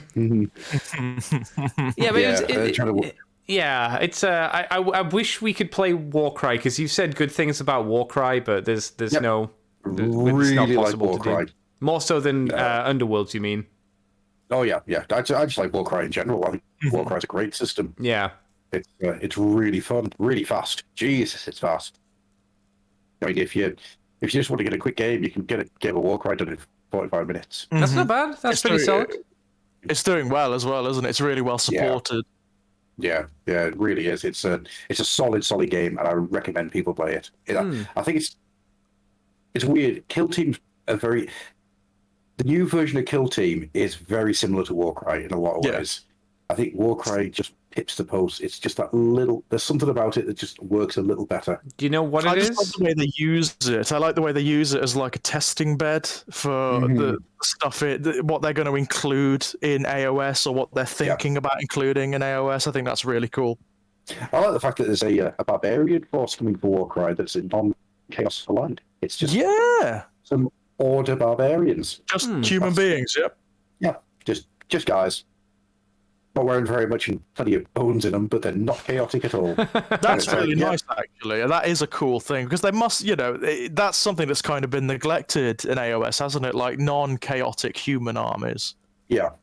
Well, we're going to get that next year, aren't we? With the Cities of Sigmar hitting. Yes, very much. Yeah, I guess we'll get to see what they actually are and how they do them because I think that should be interesting. Oh yeah, I'm really excited for that. I'm hoping that's going to be the big thing that we talk about. A lot next year is the Cities of Sigmar and what they do with that. Do you think it will be a big release? I'm not sure if it will be a big release. It's going to be massive. You think? It's going to be massive, yeah. I mean, it should be. I'm not sure if it will be, though, They're really pushing... You can tell because it's one of the few articles about AOS that turns up in Warhammer community. They're really pushing the idea of the new Cities of Sigmar. I mean, when's the last time they showed off a load of weapons that they've sculpted? Yeah, because that's one of the articles they did recently is all the weapons from the Cities of Sigmar. It's a complete ground-up rebuild. Yeah, there's... Right, the whole, just everything, yeah? Everything that's currently in Cities of Sigmar is going. It's all going. So it's actually going to be like a dedicated force and everything now, yeah? It's not going to be the stuff from the Empire being ported over. It is Yeah. all brand new stuff. That's really Everything. cool. So presumably they're going to incorporate the stuff from the Dawnbringer Crusades and whatnot. That could be really good. That could be very good. What's cool is, of course, if you think that Siege of Sigmar isn't just humans, there's the dispossessed Duardin and the I can't think what they call the elves. Yeah, the ones that don't have any place. The Wanderers, like the other elven races and whatnot. That's very cool. I like that. Base level elves. So I'm hoping that you're going to get like quite a lot of interest in mix and match and stuff. Oh, I like that very much. If you got a unit of, we'll say great swords, there won't be great swords, but we'll call them that, and it is human, elf, dwarf bodies all the way through it, that's going to make me so happy. That's going to be so cool. I don't think that'll happen, but that would make me a very, very happy guy. It could happen, and I say that just because of how they did Blood Bowl teams. Yeah, actually, good shout. Yeah, never thought of that, but yes. Now, granted, you're not going to have much body diversity on the team. Like, there'll be probably 2 sprues, and they'll be them in the same pose, kind of again like what they did with Blood Bowl team. It was just 1 sprue, just 2 of them. But I guess that's a way you could potentially get around doing that. Whether they will or not, who knows, I guess. And there's ways around that, of course. You just take a scalpel to them and some green stuff and have at it. Yeah, as long as the joints are kind enough for you to kind of nip things. Yeah. Which they usually offer, not skeletons. Which is something I was doing today. I decided to get some of my Blood Bowl team who've just been sitting in the box for a while. And I said, okay, let's actually glue some of these boys together. And then I cut off the hands of some of them and replaced them with the hands from the Graveguard set. So they've got swords in the hands now, and I glued a shield to the head, to the other arm, and just used the spare heads I had from the Graveguard set and stuck those on top. The problem is all of the Blood Bowl characters use the Stormcast size bases, I think. Oh. If not the Stormcast size one, the size above the smallest one, and all of the undead forces use the smallest base, which is what, 15 mil?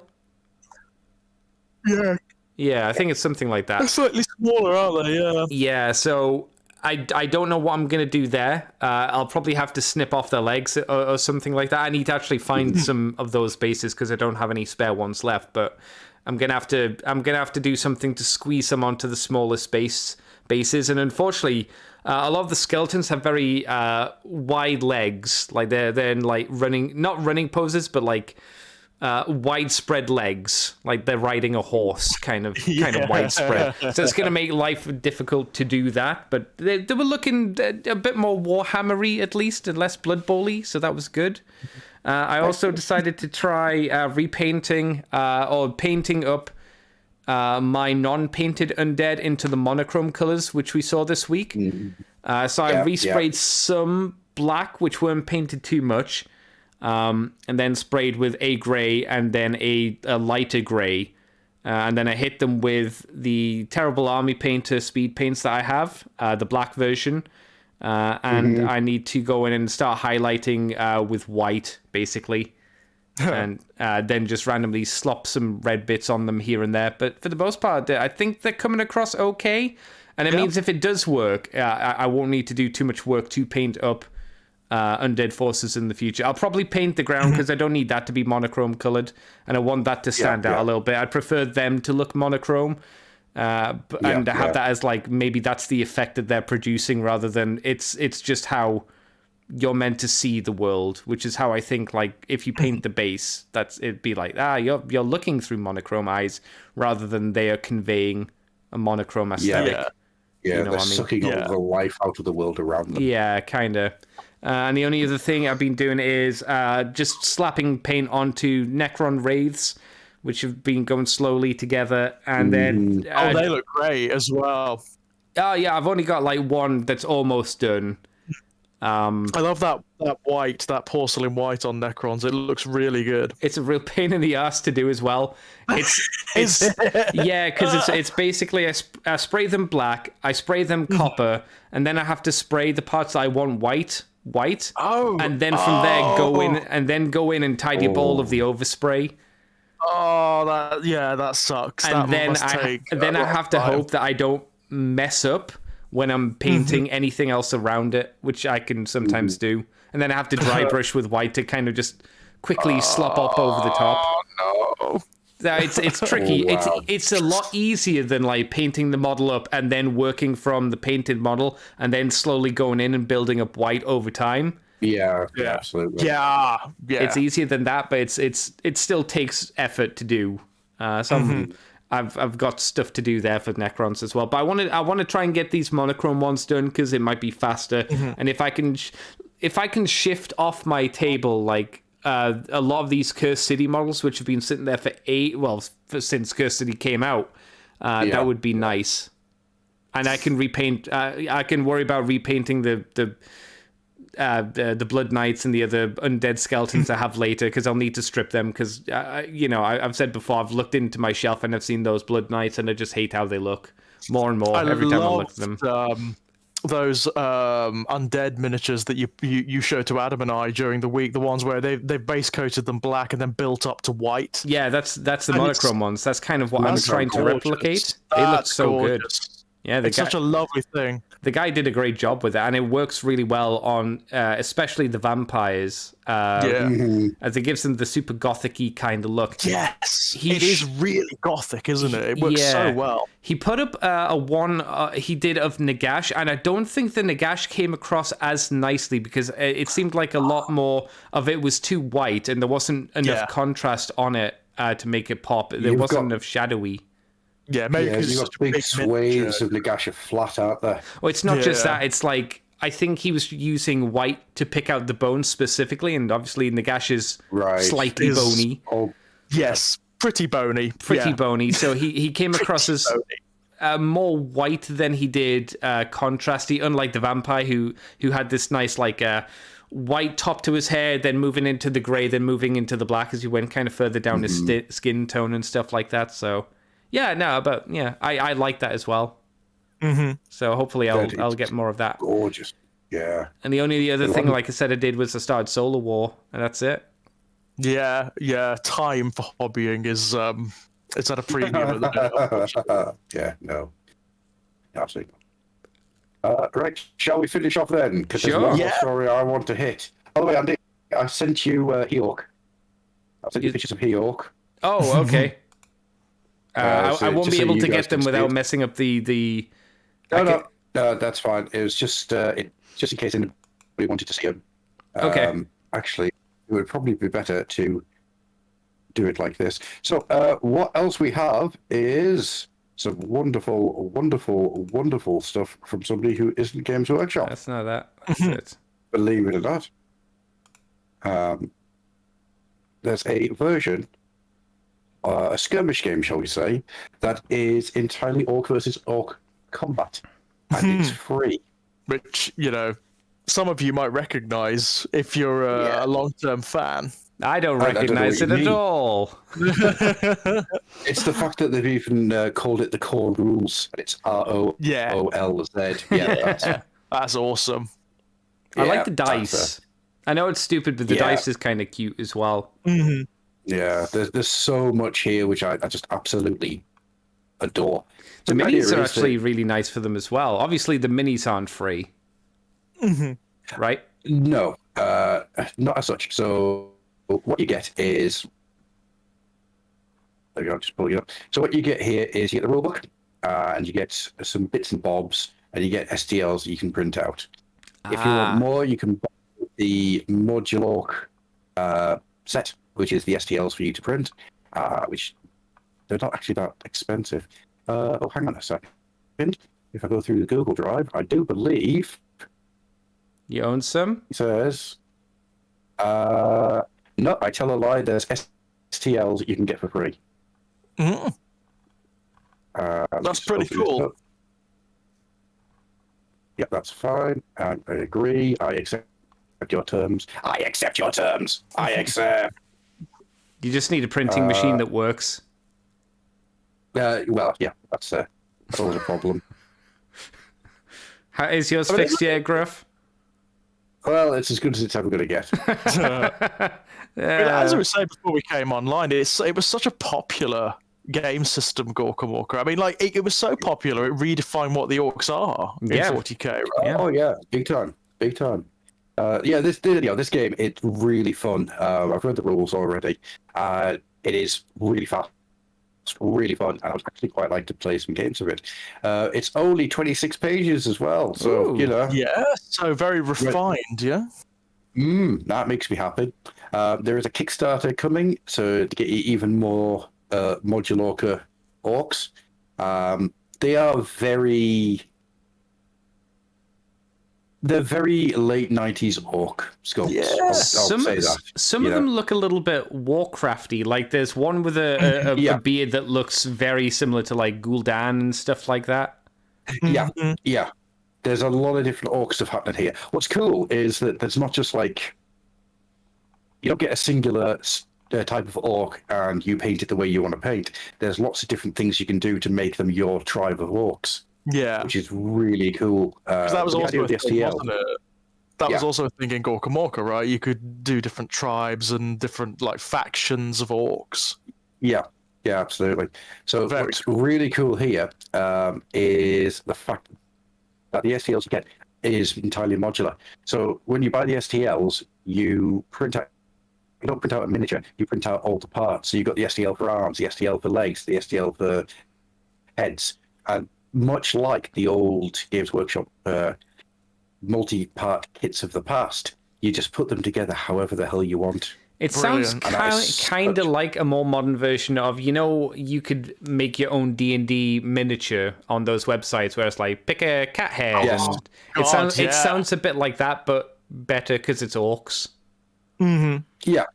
Yeah, and instead of going into like a piece of software and creating it all there and then getting it printed, this is all you just print the parts out. Yeah. Mm-hmm. And you just end up with a fuck ton of parts, and it's so good. Yeah. It is so good. The Kickstarter is on its way, and this is the first of two Kickstarters I'm going to talk about before we finish tonight. Kickstarter is not launched yet. It is still on its way. There is very little information on it, actually. I thought there was more than that. I'm sure I read a bit more information than that's there. Oh, well, yeah, so Moduloka, keep an eye out for that. And also, speaking about Kickstarters, our friends over at Cold Open Stories have a Kickstarter running, for they have a horror anthology coming up.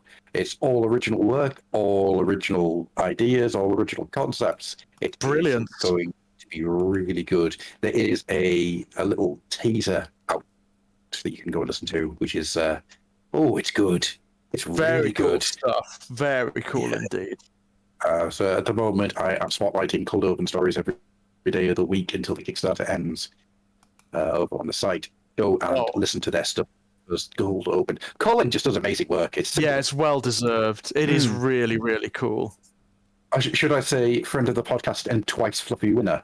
Yeah, absolutely. I mean, it's just a great resource of like fan created 40k stories, isn't it? It's just wonderful stuff. Yeah, no, it is. It's really, really good. All 40k, no AOS. Just say it there, Colin. Have you thought about for the fluffies this year, Gruff, of getting your son to make like little awards, medals to give to people, and you can post them the medals and the ones made by your kid? That's a nice idea. That's a really good idea. I like that. It is actually. I like that. Yeah. Yeah, all right, I'm gonna do that. And it keeps him happy because you can just give him a load of creative, like shiny paper and tape and stuff and glue. Oh, when you say medals, these are like medals that you'd make in school in like an arts and crafts. Yeah, like I'm thinking about like back when I was in like first school and we made first, second, and third trophies for like sports day. Yeah, that kind of stuff. What I could do is see if I can get a load of like really cheap minis from somewhere, put them onto like a wine cork, and then spray paint the entire thing gold and just say that's a trophy. Yeah, that could work too. Yeah. Yeah, I can sort of see that. Bless you. Sorry. Thank you. Right. So, if anybody wants to check out Modulorca and Cold Open Stories, there will be links in the show when it's out. And just Google them. You can find them. Just Modulorca and Cold Open Stories. Go and check them out because they're good guys and everything looks cool. I'm going to definitely be following Modulorca. That makes it sound like I'm not going to be following Cold Open. That makes me sound really bad. I like Cold Open. I have already been part of your Patreon. I'm going to shut up now. Should we start drawing things to a close? Sure. Excellent stuff. Andy. Ah. You. Me. There, boy. Yeah. What day is it? Friday? Is it? Friday. I didn't miss it. They did it all in one night, you know. You know that shop over there with the cursed city box in? Here's a gold coin. Go get me that. A gold coin. That ain't gonna buy you Cursed City. Oh, I did see that box came out for like the expansion's like 32 quid or something like that. Is it the one that's got no minis in it? Yeah. And sold out. Yeah. Yeah. I suppose it would. Sold out. Yeah. But even so, right? It's What woof. Yeah. the hell? 32 quid, and you have to buy the mini separate. And they're each like 20 quid each. The two minis are like 20 quid each. It's It's not like, Yeah. what, 70 quid or something in total? Yeah. 80 quid? Yeah, it's not good. That's not good. Cursed City really has just been a cursed experience from start to finish, hasn't it? Well, It's had problems. we did say there was no way they were releasing it for cheap. We did say that. Oh, yeah. Yeah. I actually went on to one site and went, oh, wow, they have it for £8. And then they said, oh, it's the book. Never mind. Yeah. Like the novel book. I was like, oh, Yeah. okay. All right. Yeah. Oh, Not a there you go. chance. Oh, actually, here's one for you. Have you guys heard about the new Blackstone Fortress novel? No. Oh, no. I didn't think they were doing any more things related to No, I Blackstone didn't know Fortress that. at all. I Books thought that or was just anything. like done. They just, Yeah. It just dropped a new audiobook, right? That's odd, isn't it? Oh, it gets odder. Every chapter plays at once.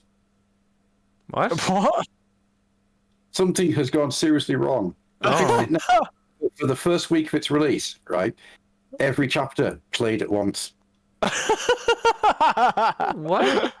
How does that even happen? I don't know. Wow. I do not know. What? Yeah, you press play, you got the entire book all at the same time. How long does it all take to at get through it once. then? Because it must be condensed down to like however many chapters it is and how long a chapter is. About 7 minutes. You know? Fuck. I imagine that's what binary sounds like. You know, Yeah. just, Or like the crazed whispers of the warp in a psyker's mind. Right? Oh, yes, Yeah. yes. just the entirety of this book played all at exactly the same time. That's just really weird when I saw it. It's like, what happened there? But anyhow, yes, Andy, where can people find you if they wish to find you? You can find me on Twitter, Twitch, and YouTube as Decayed Andy, as in the Rotten Corpse, not as in a decade. You can find me on Moonbase 2 podcast each and every week where we talk about Transformery things. We'll actually be doing that on Sunday on my Decayed Andy channel. If not, you can find us on just Moonbase 2 generally. Just search the web. George. Superb. You can find me knocking about on the Exaggerated Elegy channel, where there's loads going on at the moment. My colleague Kit Power and I, we're doing 2 quite regular podcasts at the moment. One, Seasons of the Crow, where we're looking at each of the seasons of Sons of Anarchy. I And was really hoping it was going to be an episode-by-episode breakdown of the Crow Stairway to Heaven series. no, it's not, unfortunately. We could do that if you like, but it's not that. Where do I give you money to do that? I want to watch you lose your mind. We're also doing Clive Barker's Books of Blood. We're taking them story by story and doing them in a series at the moment, and that's proving rather popular right now because it was the big man's birthday yesterday. It was Clive Barker's birthday, you know. My main inspiration, the reason why I write, you know. Speaking of which, you can find links to all of my published work over at strangeplaygrounds.com. Most recently, the 2 volumes of Born in Blood, which you can find over at Perpetual Motion Machine Publications. And if you fancy a chat, you can come and talk to me over on Twitter at Enigmatic Elegy. Woo! I'm just watching these two. Yay! That's pretty much it. The Fluffenhammer site, it continues its daily updates. I have managed to keep this going now for 4 months. Every day there has been something, an article out. I'm really quite proud of myself.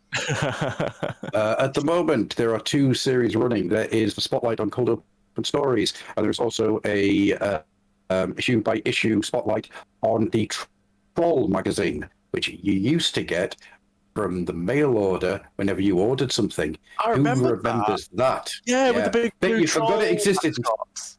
Yep. Yeah, God almighty. Because they used to call them that, didn't they, the mail order trolls? Mail order trolls. It's why the archiving thing is called the HAT, the Humble Archive Troll, because they always used to call themselves the Humble Mail Trolls. Oh, that's so cool. So yeah, that's There used to be little why cartoons of him, didn't there, in the backs of White Dwarf? Yep, that's the one. Wow. Humble Archive Troll. He's a good lad. He's a good lad, is our troll.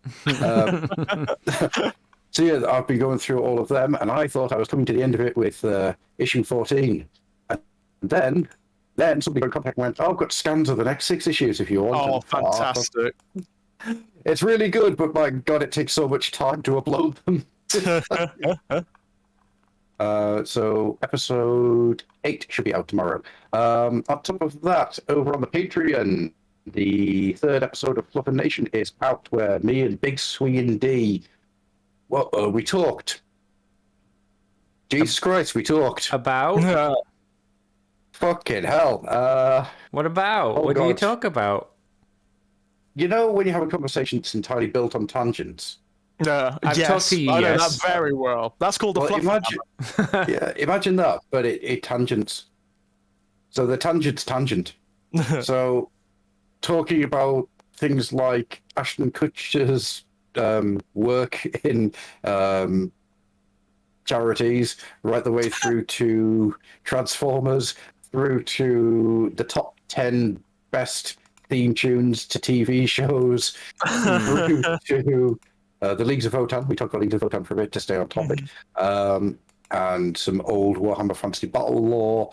And then we kind of went off into, I think, Starship Troopers. Oh, yeah, as you do. It went all over the place. It was a hell of a conversation. It was great. I must have told you guys about that episode of What the Hell Is Wrong With Us. Me and my pal Kit did. We did Big Trouble in Little China, but we rambled so much for the first 2.5 hours that I had to split it in 2 and call the first half not Big Trouble in Little China. It's a motif, isn't it? Oh yeah, it's a thing that happens. Without Andy being here, this would just be chaos. Yeah, we do need a wrangler of some description. If I was if I was the moderator, I'd be dragging you guys with hooks and chains back onto conversation topics. Just like Cain in See No Evil, the amazing horror film. Have you guys, by the way, I know that we're ending, but have you guys filled in the thing for the Legacy of Cain stuff yet? No, I don't really put any stock into surveys or stuff like that. No, it's I think it's just best to let it lie now, to be honest. Yeah, I don't trust any kind of company to be able to bring that game back and make it it's good. It's a shame, because there are formats out there that would suit it so well. Like the Dark Souls style format would be fabulous, wouldn't it? Sure. It'd be amazing for a Legacy of Kain game. And I think the lady who wrote it is still around, so they could bring her back. They won't. I'm sure of that. I'm pretty sure they would never bring her back, but they should, because she was great. Wow. She wrote all of those games.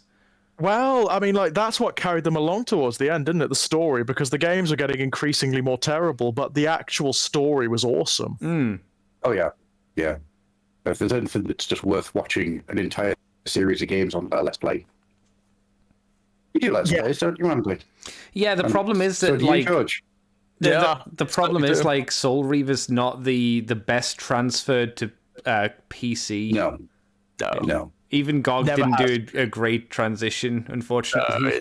It never has been, and the later games are nigh unplayable. Like Defiance is dear me, that's painful on PC. It's painful on console, but it was extra painful on PC. Which is worth Defiance on that weird Nosgoth team versus team fighting game that came out. I mean, Defiance wasn't that bad. It had stuff going for it. You know, it really moved the story on. There was loads of good stuff in it, but it was just the game elements were a bit wonky. Yeah, I describe it as mediocre. Like, it was of the time, it was just kind of very mediocre. But again, like you say, the story is just like, wow, this is great. I'll keep going. Really, that's it. That was what carried. Well, that's what carried you along in Defiance. It was the moments when you got the voice acting. That's what you were waiting for. The game itself was not really that fun. No, sadly. It doesn't matter how bad a game is. If you tell me that there's Tony J voice work in there, Michael Bell. I will cut through people to get to some unheard Tony J work. Totally. Absolutely. What else? That's about it. I think we are out of here. So thank you very much to everyone who has taken part this evening. It's been a nice little run of people talking in the chat. It's been lovely. Yeah. Really good. Thank you, guys. Thank you so much. Yeah. And, of course, thank you to George and Andy. Thank you to George for coming in with his vast amounts of knowledge. And thank you, Andy, for keeping us on the straight and narrow. I've tried to make things not explode. Sometimes it did, but it's fine. It's fine. And with all that being said, you can find us at www.thefluffenhammer.com. You can find us on Patreon. Come and find us on Patreon. There's stuff you can enjoy, stuff and things. Come on, enjoy it. Enjoy things. Joy is nice. Everyone likes enjoying stuff. And I bet that the next time we record, George will be talking in great depth about the new Hellraiser movie. Yeah, well, if I get to see it, it's released in the UK as a little streaming services. Yeah, it's it probably, by all accounts, it isn't going to get an official release here in the UK until next year. So, oh, for God's sake! I know, right? It's not good. It's not good at all. I would really love to see that film. It looks great. It does look really good. The reviews have been real nice. They haven't they? And yeah.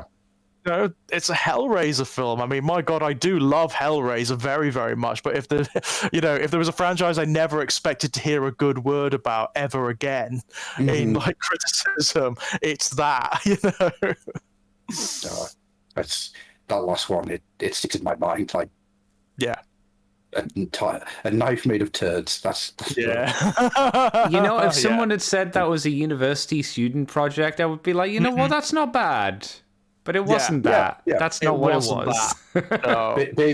Babyface Pinhead will never leave me alone. My God, wow. But fortunately, we have the wonderful Jamie Clayton to wash that away in a tide of blood, and she looks amazing. Yeah, absolutely. Wow. I'm sorry, I can't get Babyface Pinhead. I'm going to call him Pinface. That's his name. Right, with all that being said, we're going to end. Night. Thank you. Bye. Bye.